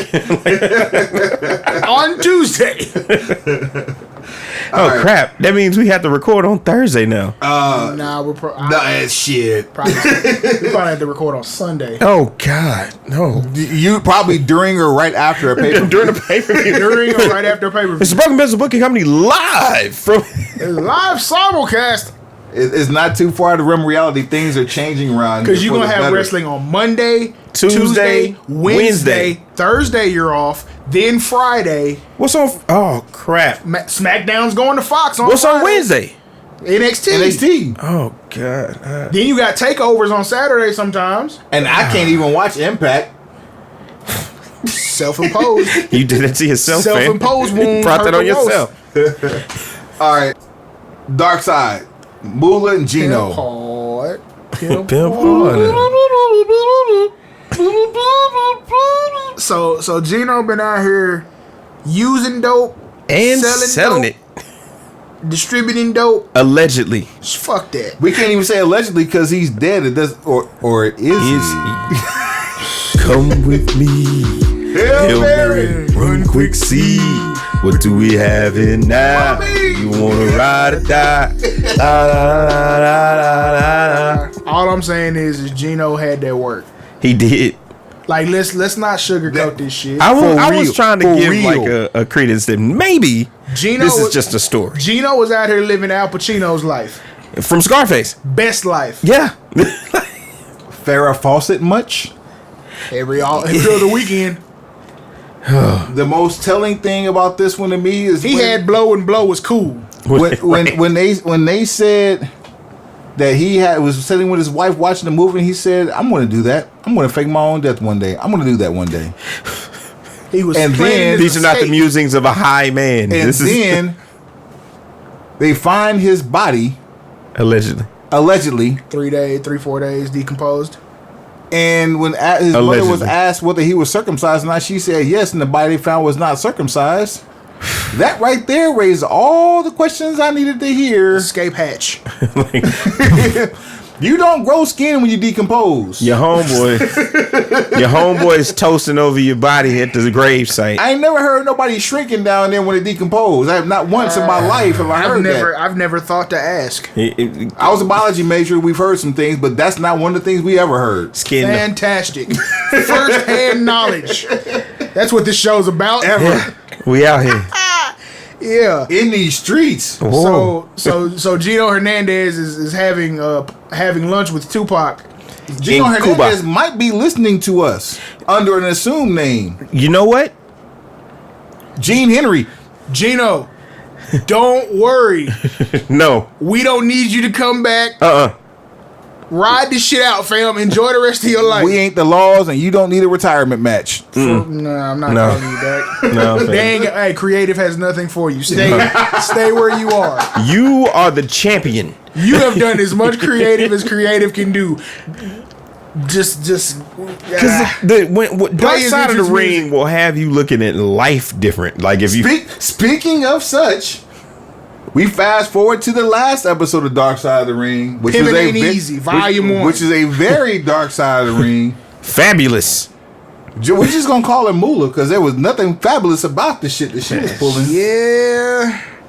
Allegedly. Moolah got all the hoes. Yeah. Not so much as Buddy Lee.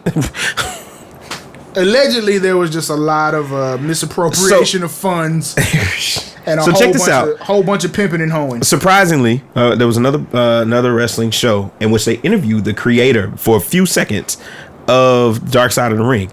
There's more stories coming. Oh, we know this. This was a six.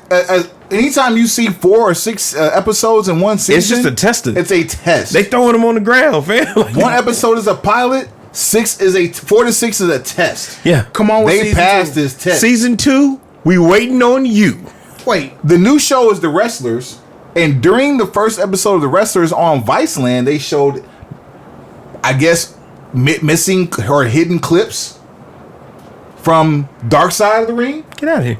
Yeah, Nice. Yeah. and Really? that one is slated for 10 episodes. That's a full season. So when's the next one? Next Wednesday, tomorrow, Okay, fantastic. today for those listening. I'll be on Viceland's app. Check it out. Look at the wrestlers. We don't necessarily promote everybody's stuff, but this is good quality wrestling programming. I'm not gonna tell you to watch nothing that's trash. Right. I'm just not. That's not who I am. Viceland puts on a good product. Granted, they haven't too much have done shit since Desus and Mero went to Showtime. I'm waiting on this next season of Most Expensive as Shit. Most expensive is season 2 is on. First of all, Season 3. Let's go back. Since Robin Leach retired, Right. Rest in peace, Robin Lee. rest in peace, Robin Leach. Lifestyles of the rich and famous. Who interviewed Robin Leach? No one. Nobody. But Titty Boy did 2 Chainz. 2 Chainz interviewed Robin Leach. on Most Expensive is season 1 from Vegas, Yep. Really? from his hotel suite. Yes, sir. Truth. I mean, it's Robin Leach. Archie. Robin Leach became synonymous with what you're going to do when you get paid. So there's been a my What's happening? God. breaking news. There's been Breaking a news. Let me see. There's been a handicap match booked for Super Showdown in Jeddah. A 3-on-1 handicap. Alt-right Sullivan versus the All right, Lucha y'all. House So, Party. I was on special assignment last week, and let me let you know, I was in Saudi Arabia. I was out there kicking it with the Hey, how friends. them guns looking for Friday, fam? Well, next Friday. So I got enough guns for everybody. Everything's Yay! cool. Guns for everybody. Mr. Bang Bang. I had to go out there and look at the actual stadium setup and everything that was going on, and so that's why I wasn't here last week. But what I did find out is the Prince got a lot of wacky ideas about what he wants to see when it comes down to wrestling. I'm certain that this is not a part of that. Yeah, that's just the WWE indulging themselves. I'm almost certain the last 3 or 4 matches that have been booked were not a part of that. No, he really just wanted to see Goldberg and the Undertaker fight, and maybe think? Triple H and Randy. Because I know the Prince didn't book Seth and Corbin. No. I know the Prince didn't book Kofi and Ziggler. No. I know the Prince didn't book Alt-Right Sullivan and the Lucha House Party. No. Who else is on this list? Balor and Andrade for the The Demon. the Demon and Andrade versus for the Intercontinental Championship. You know who needs to show up in that match? Yes, I do. The Fiend. He's needs to damn show right. up during that match. If you don't know who the Fiend is, You need to look at the Firefly Funhouse. The new Bray Wyatt from the Firefly Funhouse. No one should ever take Roman and Shane serious. This should be a squash. The number one should. match listed on the card as of right now is Triple H Randy Orton. That's the starting Who asked match. for that? Followed by the Prince. Followed by the 50-man Battle Royal. Prince didn't ask for this. This is indulgence. You're going to entertain me. Then Bobby Lashley versus Strowman. They submitted this card and said, well, look, we can do Make this. this happen. No. No. The 50-man Battle Royal and Triple H and The Undertaker and Goldberg. This shit Those are the three that came through. This is on what the fax it machine. started as Goldberg and The Undertaker. Yeah. Then WWE said, okay, we'll try to get that. Here's what else we have planned. Do you approve? Yeah. And they let it go. Because, like, okay, you're going to get Undertaker versus Goldberg. Everything else is just... That went like... Everything else is fucking filler. Oh no, Undertaker Goldberg went out like gangbusters. Like it was like WCW versus WWE. Like it was on. That's it. I've had it. I want enough money where I can book my own WWE card. So just the last show in Jeddah went over 4 hours, correct? It's a $2 million friendship tax. Something like that. Because it was a Friday afternoon show, just like this one's going to be, and I think it went over 4 hours. Now, That's a lot of wrestling for 4 hours with no AJ I Styles. think it was like 12, No 10 or 12 Daniel matches. Bryan, This one so no, far is 8 matches. They keep actively promoting this as equal to or better than WrestleMania. That's some shit. That is My not question gonna for you, Suave. My question for you, Petty Messiah. What's happening? Suave, give me one match that's not on this card that you could possibly add to help make this card better than WrestleMania. Brock Don't ask me. I'm asking the questions. I'm the one here. I'm the journalist here. I don't have one. I'm asking you. Brock Lesnar versus Bobby Lashley. Crap. Okay. Let me put a rule on this. A match with featuring someone currently not on the card. I would not book Braun Strowman versus Bobby Lashley. It would be Brock Lesnar versus Bobby Lashley. That falls in the criteria what you're asking for. That does not fall in criteria. Brock because Lesnar isn't on the card. Bobby Lashley is on the card. Wait, no. Brock Lesnar. I'll book Braun Strowman somewhere else. But what I'm saying is Wait a that's minute. what I would do. That's a glaring omission. Brock's not on the card. Trying Nope. to tell you it fell in. Does thing. Brock cash in the boombox at Jeddah? He'll be there, but he won't cash in there. No. He'll be there to tease He it. cashes in on American soil, fam. Yeah, he's cashing. Look, I told you on episode 26. Fox, fam. Yeah. Coming soon, fam. Fox. You're undisputed Save that shit for WWE save that shit for the debut show. on heavyweight Fox. champion. You see, that's why they play the angle. I got a whole year to cash this bitch in. Say no more, fam. Hey, hold my beer. Hold my boom Hold my box. gold chopper. Hold my boom box. Beer me, bro. Hear me, bro. Hey, Petty Messiah, what you got for the match that's not booked on the card? I honestly, I got nothing. I would have booked. Wait, no, I would have booked because first and foremost, I don't believe in Dolph Ziggler. I would have booked Daniel Bryan do. versus for the role they have him in. I believe in him. not like that. No, let me say this. I number one felt like KO and Kofi should still be feuding with one another. Actually, I kind of feel that way too, but I got KO and Big E if I'm going to book a match. To be honest, I would have wanted to but see that- Daniel Bryan still fighting with Oh, Kofi the King. disrespect. What? There are that? no tag team matches. of course not. There wouldn't be. There was fuck never you going mean? to be. Okay, so put the Usos and Daniel Bryan? and the Revival. No, well, I'll take the Usos and Revival just based off what we saw here on for Memorial Day. but Give them 15 minutes in Jeddah. and let him start the show. Sure, sure. Why not? Put him in a cage. But I'd actually rearrange the card. I'd do the Demon versus Aleister Black, and then I'd do Ray versus Andrade. all right, I don't want Ray fighting. Ray's hurt now, so you ain't gonna have I don't him need fight Ray nowhere. fighting nowhere. Hey, I'll Ray, put Joe out there somewhere though. Ray on Raw is cursed. Yeah.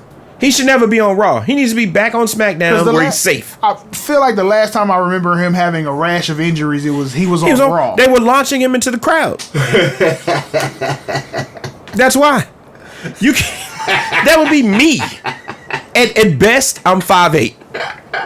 Like on WWE television, they're gonna pick me up and throw me in the crowd like I'm Spike Dudley. You know what I'm saying? El Lindemann is legit bigger than Rey Mysterio, fam. They were throwing him in the crowd, fam. Batista was throwing this man around on a stretcher. Batista. Joe does need a match though. Thank you. I don't know against who though. Joe might need to go in there and just kill somebody one time for the one time.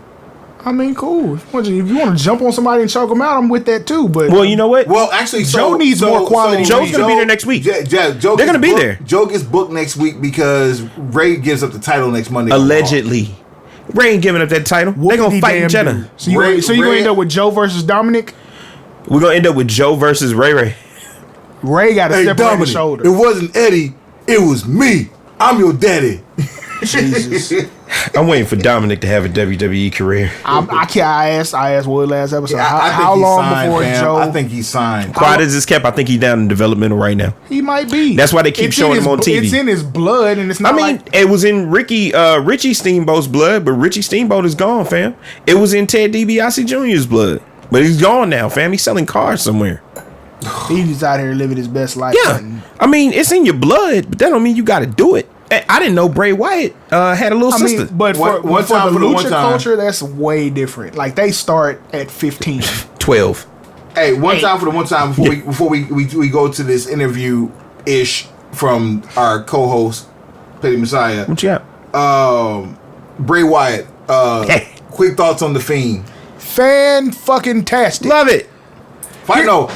Firefly Funhouse. I love. The Fiend looks like the Demon 2.0 or Great Value Demon. I love all of it. No. Here's my only problem with it. WWE television right now is so fucking bad. How bad is it? Real bad. And Firefly Funhouse is so dope. How dope is it? So dope that right now you put Bray Wyatt on WWE television and it's not Firefly Funhouse, he doesn't fit. Right. So who do you put him on TV against when you bring him back? You don't. You show him on a pay-per-view. You know who you should put him on TV against? At Jeddah? No, not even a match. In Jeddah. Have him run in. In Jeddah, and he needs to finally get his comeuppance with The Undertaker. Ooh. After the Undertaker Goldberg match, then you need to have Do you set that feud up? Fucking right, because Taker needs to finally put him over. You set that feud up. What's the one after Jeddah? What's the pay-per-view after Jeddah? I would wait. Stomping Grounds? I would build it till SummerSlam. I'm not doing shit at Stomping Grounds. I'm gonna tell you. The Mind Games. I'm gonna tell you what I would like to see. Yeah, play 2 months of Mind Games. Oh, that would be glorious. I'm gonna tell you what I like to see. It goes along the line of those Mind Games, just because of the physical appearance and the close similarities between the two. I mean, that's gonna happen anyway. I know what you're about to say. Temporarily, just for the sake of having two people on or two visuals on the camera at the same time, Bo Dallas needs to be Fiend. So that way you can see Bray Wyatt as the host of Firefly Funhouse and one of the kids love. I like that. And Fiend, who is anything Bray Wyatt wants to be. Huh? I don't think he's big enough to pull it off. They're big enough to pull it off if you like do some sleight of hand shit with some camera. You're gonna have to. That and clothing. Clothing will be the difference. Cause Bray has been in the gym. Bo's been Bray slimmed down and Bo has gained weight. Man, Bray has swole up, man. Like, it's weird to see. But I mean, Bray was well over 300 pounds at one point. He's well below 300 pounds. He's slimmed and toned. He looked like he could actually get in there and go. Bo has he's thickened up. It's weird to see Bo Dallas not be sided with Bray Wyatt.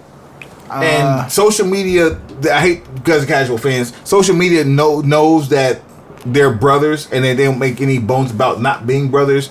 But the look, you can't deny their look right now. Like, they're starting to look like each other. They've been looking like each other since Bo has grown his beard. When he grew the beard in, yep. I was like, dude, it's uncanny. Y'all not even trying. You could definitely use him for some very appealing sleight of hand camera tricks in a program with The Undertaker. But right now, who else do you have that even makes sense? Because you're trying to build Aleister Black, so you wouldn't feed Aleister Black to Bray Wyatt, especially when they're both looking like they're probably going to. I'm going to tell you who you feed, and you keep him off TV for 2 or 3 weeks and keep him far the fuck away from him. Who? Ricochet. I'm tired of watching Ricochet job. Huh? I'm tired of watching Ricochet job. I just Who don't did he watch job Ricochet. to? He jobbed to Cesaro Last week. last week. And thanks to 50-50 booking, he won this week. 50-50 don't work for nobody. Ever. Agreed. Which is why sacrificing he him to Bray loses- Wyatt will not matter to him. Nah, man. Nah, that 50-50 shit don't work. Nah, you need to find somebody- dominant main event characters, and then you need second tier guys. If You you say bring Dominic, I'm your father, Dominic. But you need dominant main event heels and faces. he needs to Or you be just in need the mix. dominant characters. If you put him in the mid card after building him up with this Firefly, You need winners and Funhouse losers, thing. fam. Yeah. Bray shouldn't lose a match. He shouldn't be losing any matches now that he's back. all right. There's an app. I meant to bring this up last week. There's an app and for I that. didn't. There's an app. Shouts out to E40. Shouts out to Maya. Meet your sahab at the coffee table. Shouts out to Chameleonaire. Another Terry May. Shouts out to Because Bitch Texas. And shouts out to the Outlaw Dave House, aka Big Brother Jake. What's that? There's an app out here called Convos. I need my money, Jake. CONVOZ is the app. Convos is available on all of your mobile platforms, iPhone and Android, or Apple and Android. And this app will allow you to video chat with your homies on the cool. So similar to that of other social media platforms, this one will allow you to send a video message to your friend and have a private conversation with them. If you are lucky enough, those people who I just named off may or may not hit you back if you hit them. And I'm probably going to say along the lines that they probably will hit you back if you hit them. You also can find Broken Pencil on there at BrokenpencilBC because, again, we say BrokenpencilBC on all things social. You can find Broken Pencil BC, and no matter who you hit, one of us will respond back to you. Again, the app is CONVOZ. And there's that. Petty Messiah, Yes. you have dropped some music, sir. We actually kicked off the show with a very nice tune known as... what tune did we kick it off with? Savage. Savage. That's correct. Indeed. I'm going to give you things for you to go ahead and sell the Pencil Pushers your project. So this is And go. I'm the Petty Messiah, representing Texas because Bitch, Texas. you damn right, bitch, Texas. Right now, we are entering the insert something petty here moment. Very proud of the project. Just a little something to wet your whistle, if you will, because quite frankly, you need it in your life right now because we spitting hot fire. Who's the top 5 rappers of all time? Dylon, and Dylon, because I spit hot fire. It goes in. I have fun making this. I have fun, even more fun, sharing it with you all. Get it on all things streaming. All you have to do is search for The Petty Messiah. Insert something petty here. It is a 6-track EP. 6 tracks. We don't stop. Who produced it? All produced by DJ Panda Fresh. Yes, definitely. What up, Gus? What happening? And speaking of Panda Fresh, there's something else for you to shout out merch-wise with Panda Fresh. Oh, yeah. Yeah, with DJ Panda Fresh, I do a collaboration in which we are providing you clothing of all kinds. That's right. kingsofcoolonline.com is where you can get all the merch with Panda Fresh and all of our definitive friends and the clothing line and the gear. We were doing sweatshirts, but of course it's hot right now. Ladies, we got something special for you. You definitely can go visit at kingsofcoolonline.com and you can check all of that out right there. So there's a lot of stuff going on, man. All right. And we're going to go into... Was it track number... What track is LaGuardia? LaGuardia is track number 4. It's LaGuardia. So track number 4 on the Petty Messiah, Insert Something Petty Here EP is called LaGuardia, produced by DJ Panda Fresh. And it's right here on the Broken Pencil Booking Company. Broken Pencil BC on all things social. BrokenpencilBC.com for your archives. And iTunes, Apple Podcasts, Spotify, and Google Play Music for your subscriptions.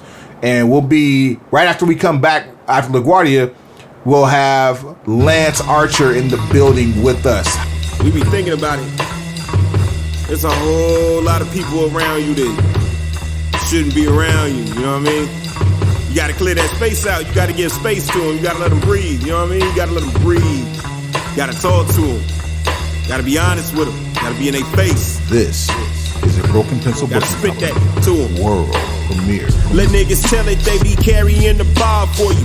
Get in the cross and they can never take a call for you. You know the type that would never take the fall for you.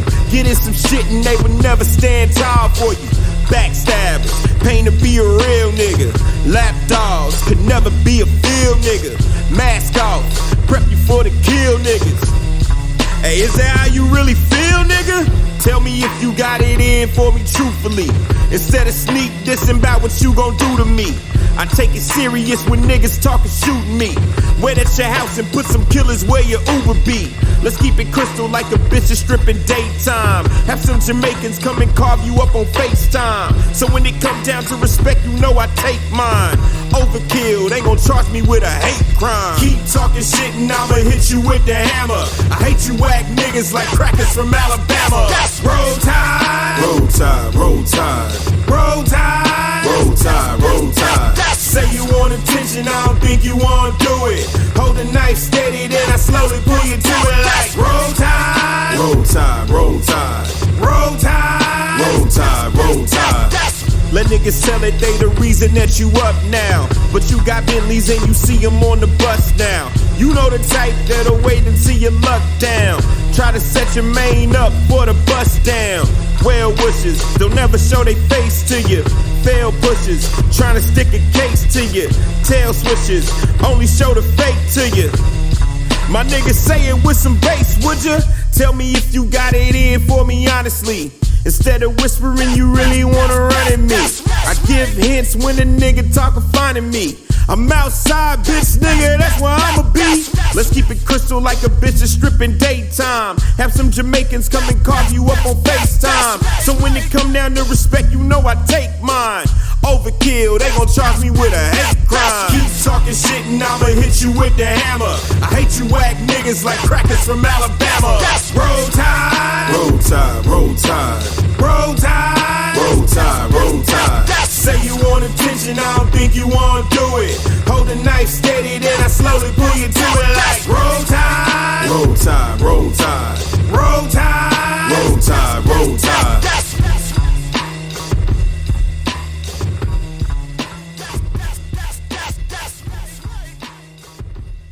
Coming to us live with us inside the Sportatorium parking lot, former NWA World Tag Team Champion, former IWGP World Tag Team Champion, one half of the Killer Elite Squad, and because bitch Texas, Lance Archer. Lance, what's the deal, my man?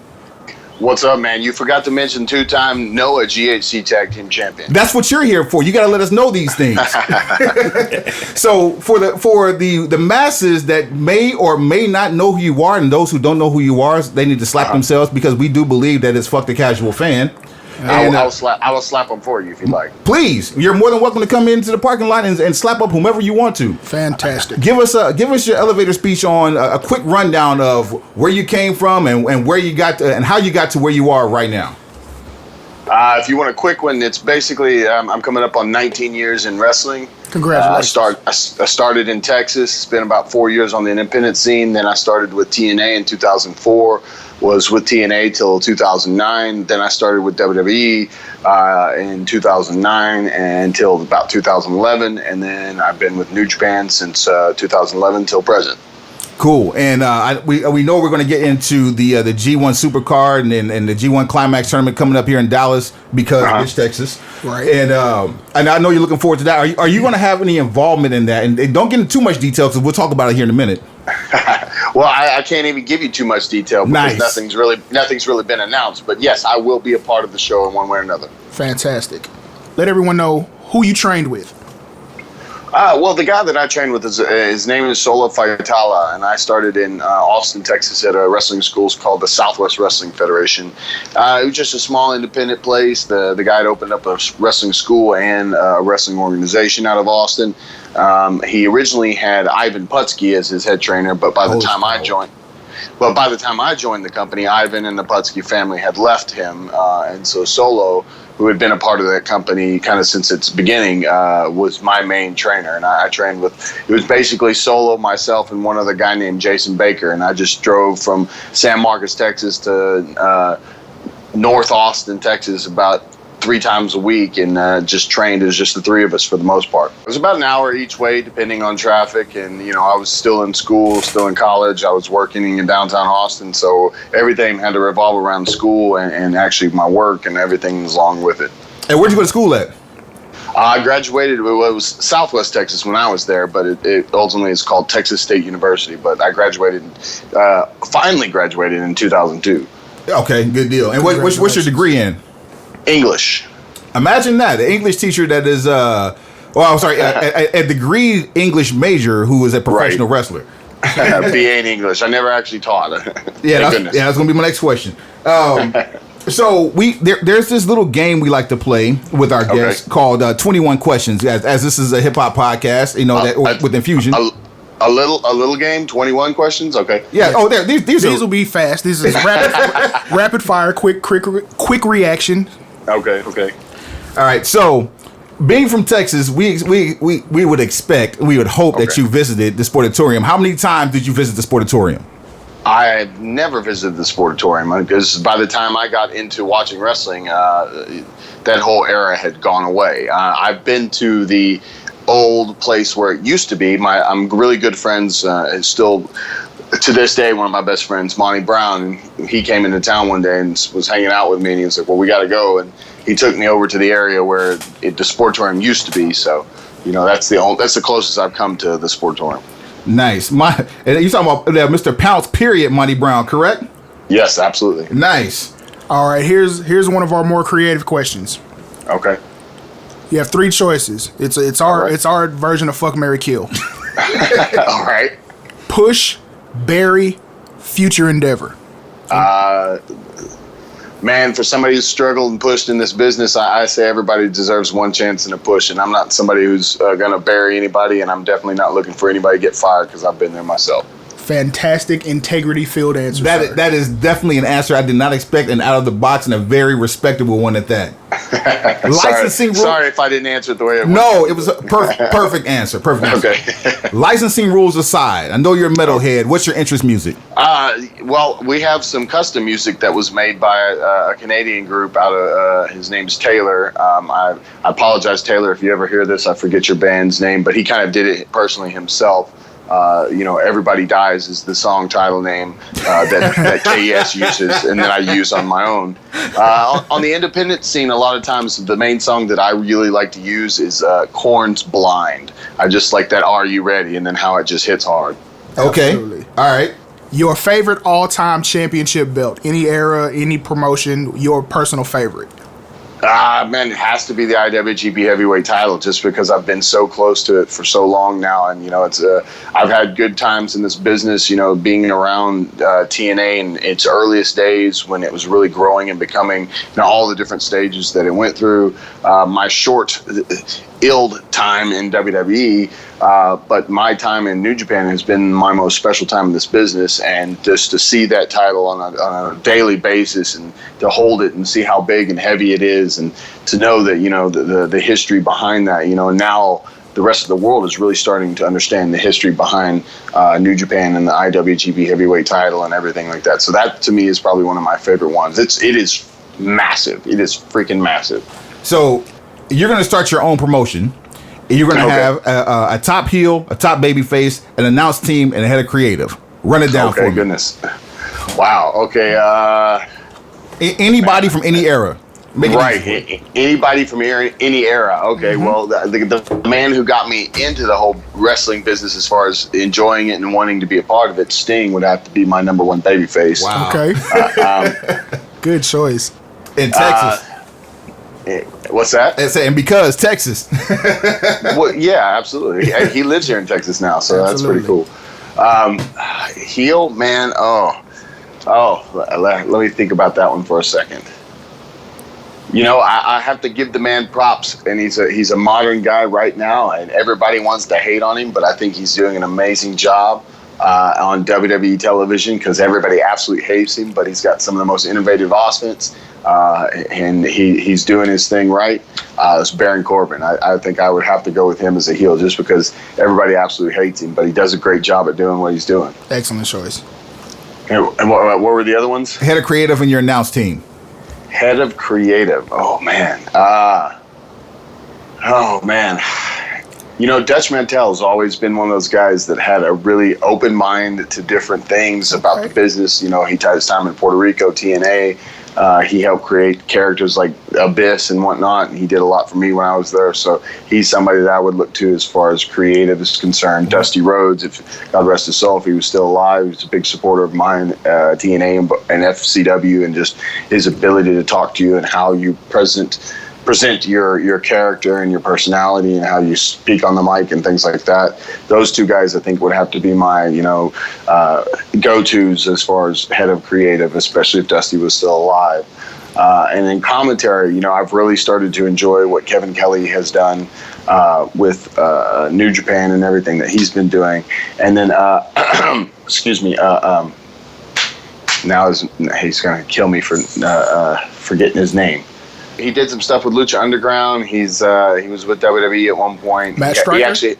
There you go, Matt Striker. He's going to kill me if he hears me. I couldn't think of his name off the bat. He's the one that helped create the American Psycho moniker when I was in ECW. And the WWE wouldn't let him use the name. He was calling me the American Psycho on TV, and they're like, stop doing that. The irony of you saying Matt Striker is the fact that when Suave and I first saw you live was last summer at what was it? World Class Pro Rev? World Class Rev Pro. Okay. Last July for the was it the Kevin Von Erich or the David Von Erich birthday tribute show, and Matt Striker was there with you as well. Yeah. And Matt's a friend of me. He's gonna, like I said, if he hears this, he's gonna kill me. I'm sorry, Matt. Well, we hope he's listening. Yeah, he's so smart, man, and his commentary is so quick witted. It's kind of a crying shame that he's not on somebody's current roster right now as commentary, because he is so good in my opinion. If anything, I would say his depth of knowledge is what got him in trouble, but at the same time, people like us appreciate it.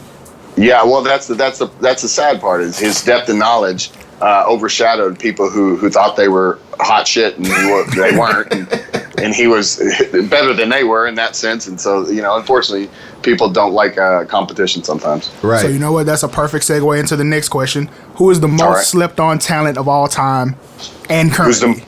Who's the most? Say that again. Who's the most slept on talent of all time, and then who's the most slept on talent currently?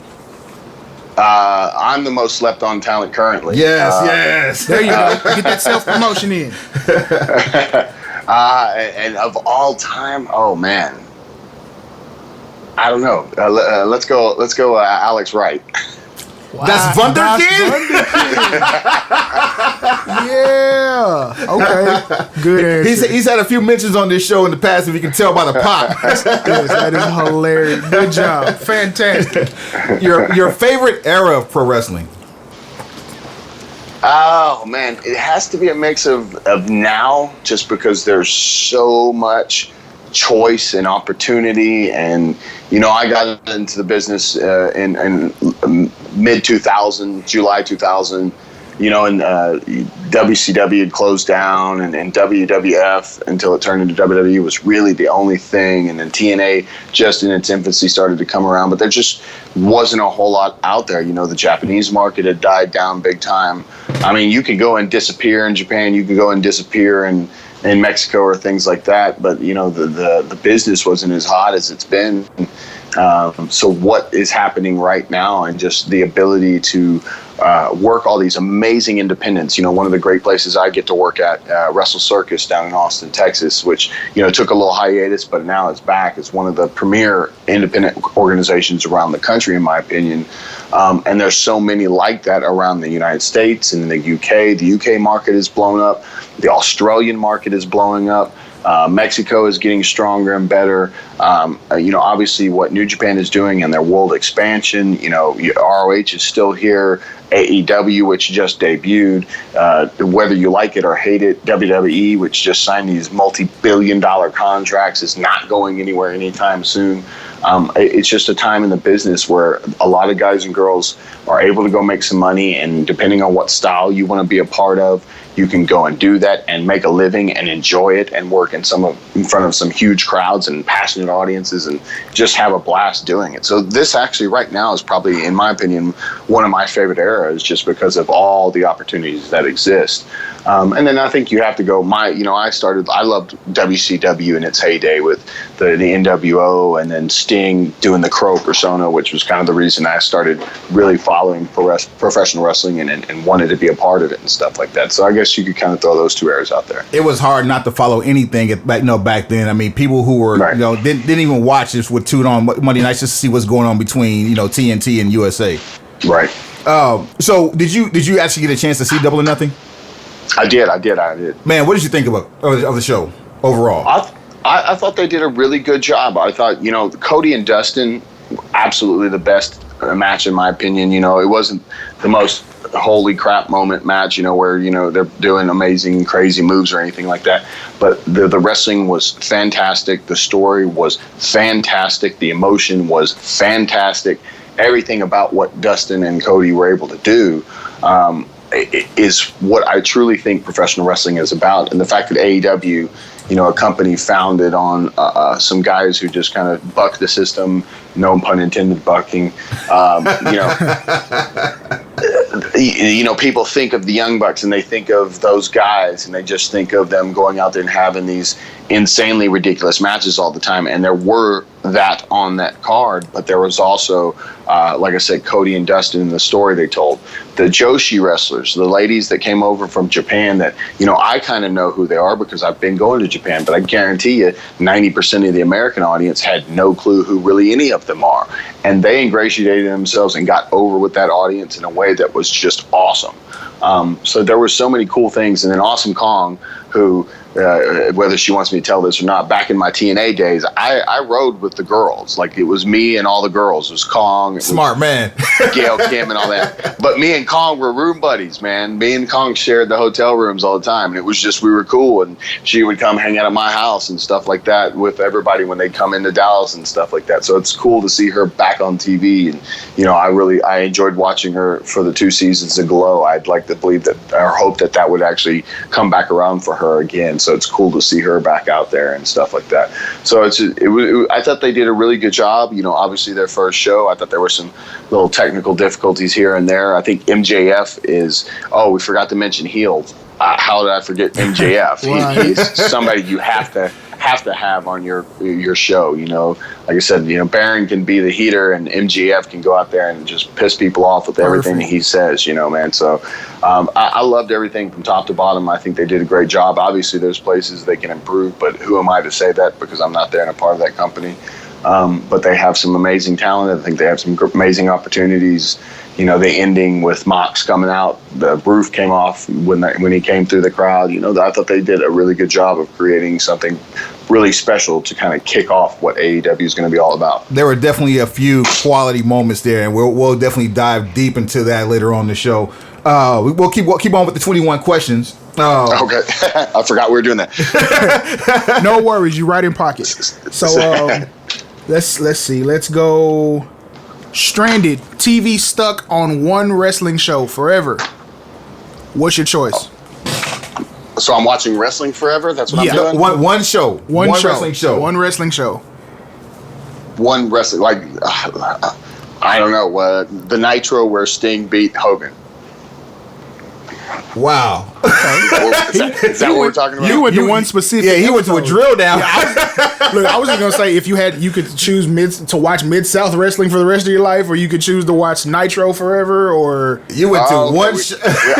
You said one show, so I'm thinking just one specific like actual day or that I enjoyed watching. So that's a good one. Though. Either or is fine. That's a great one.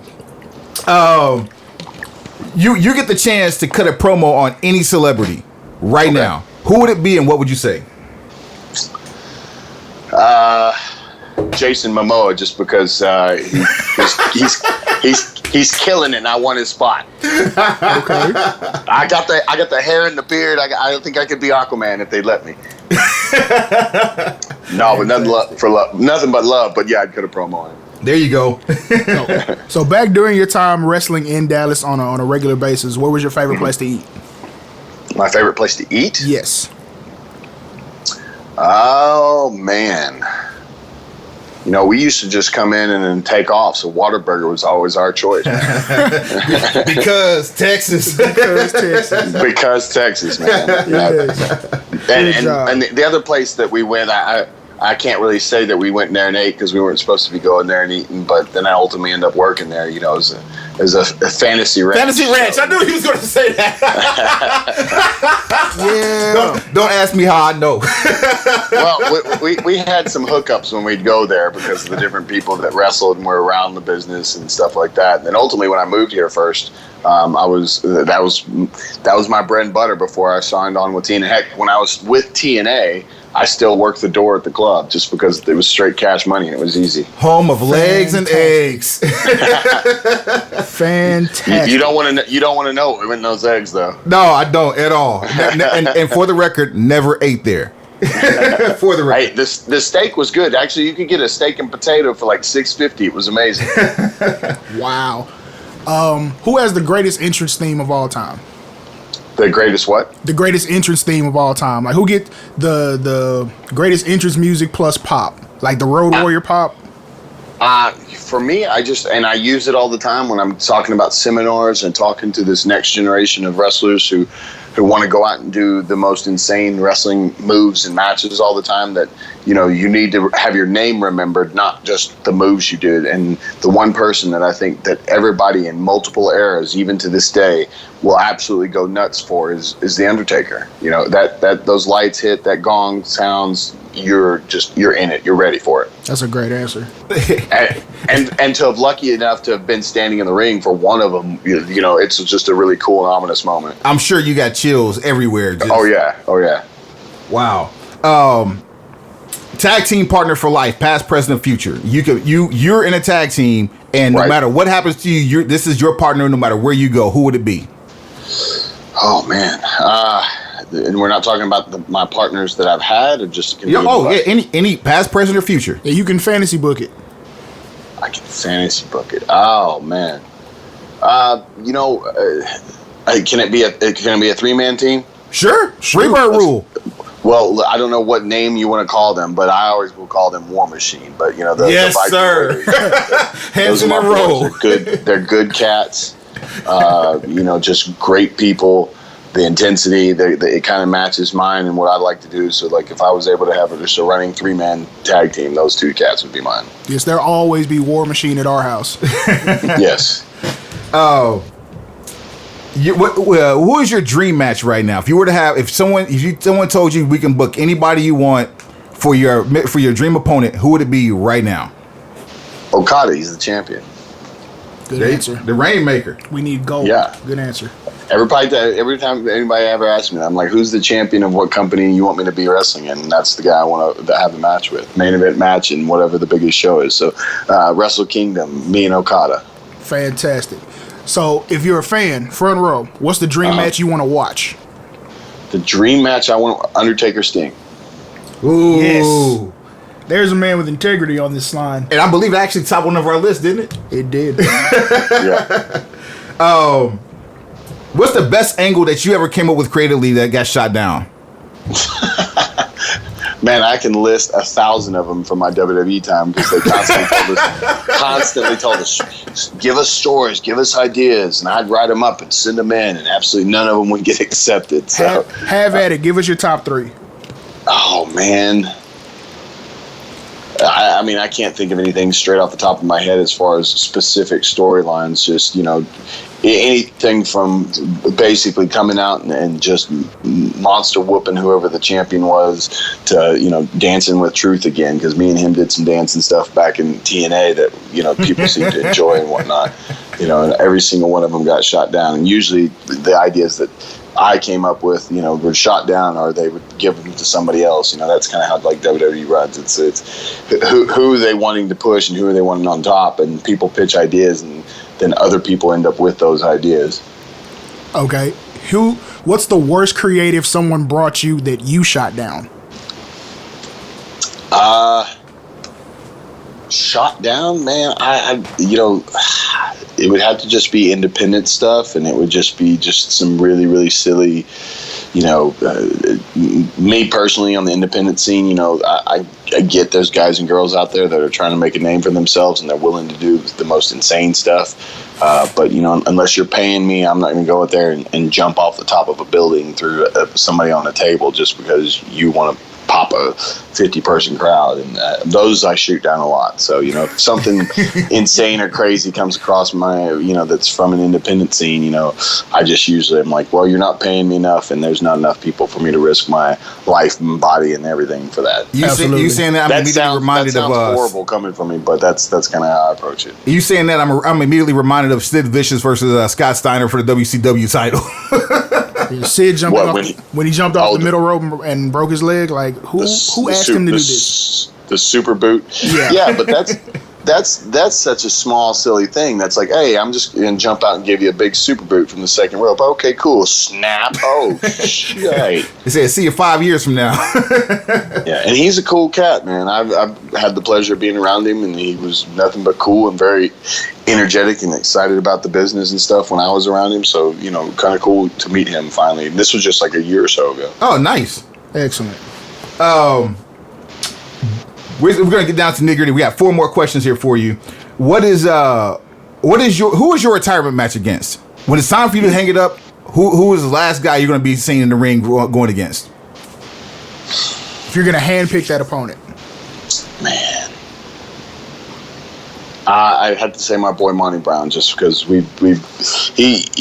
it's hard to explain the relationship him and I have. I don't have an actual brother. I have 2 sisters in my life, and he is somebody that I consider I have family. He's blood. He's my brother, and he helped me out and did a lot of tremendous things for me back when we were at TNA, just on a personal level, and the respect level I have for him, just knowing him and his family and what he's gone through and what he's helped them with, and so on and so forth. No doubt. If I had an opportunity, and if he was even willing to do it, because he doesn't wrestle anymore, and I had that chance, yeah, he'd be the man I'd choose. That's an excellent answer on that one. What's one hobby you have that people wouldn't expect you to have? What's one hobby that I have? Well, not that they wouldn't expect it now, because a lot of people don't know the history of it, but I love to dance, man.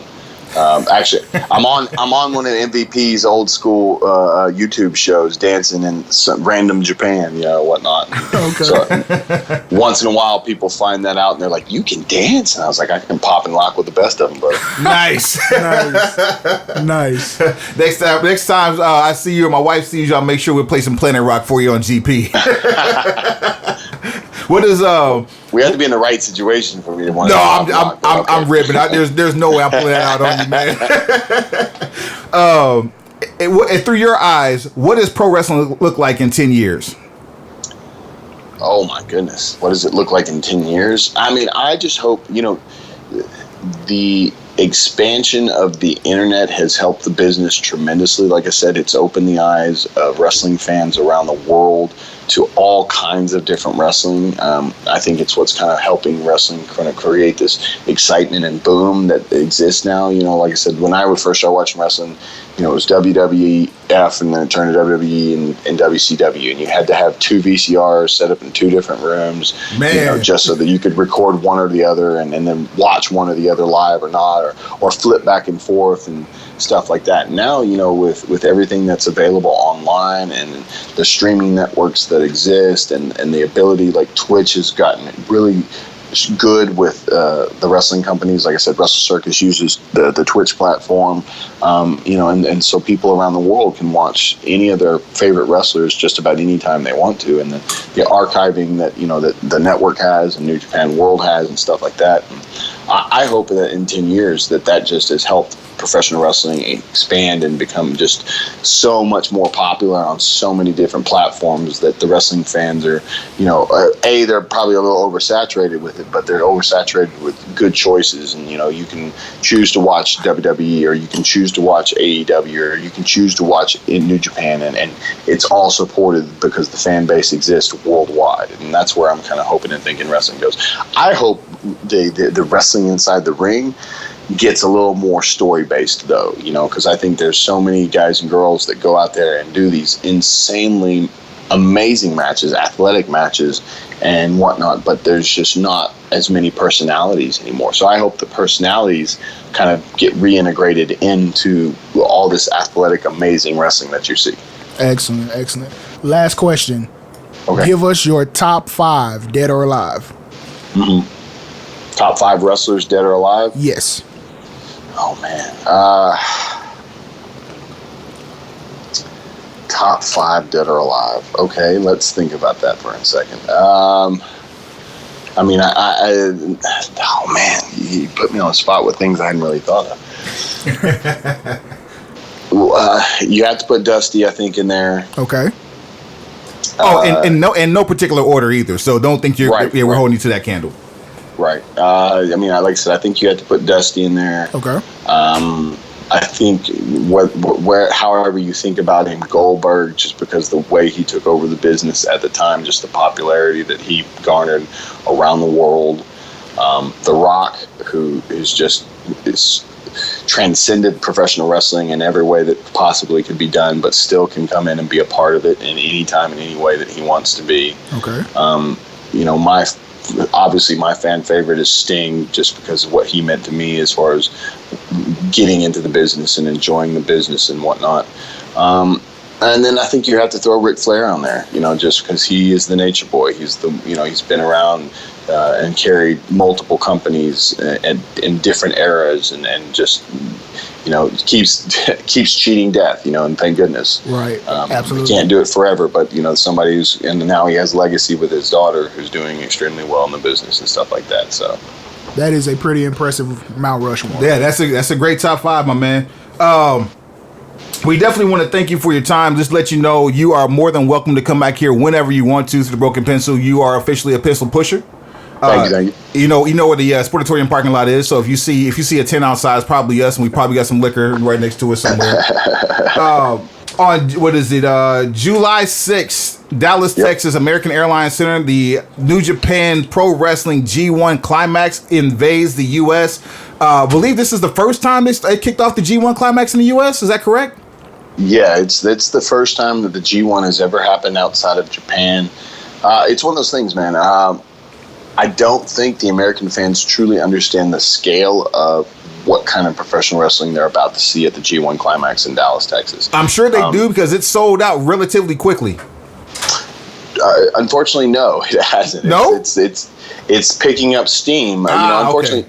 New Japan's had a few bumps in the roads here. We tried to do a small U.S. house show tour not too long ago, and we ran into some issues with visas because that was right when the government shutdown crap had happened, and right. So they couldn't get the visas for the Japanese boys, so they didn't have those on the tour. And they've primarily stayed out in California.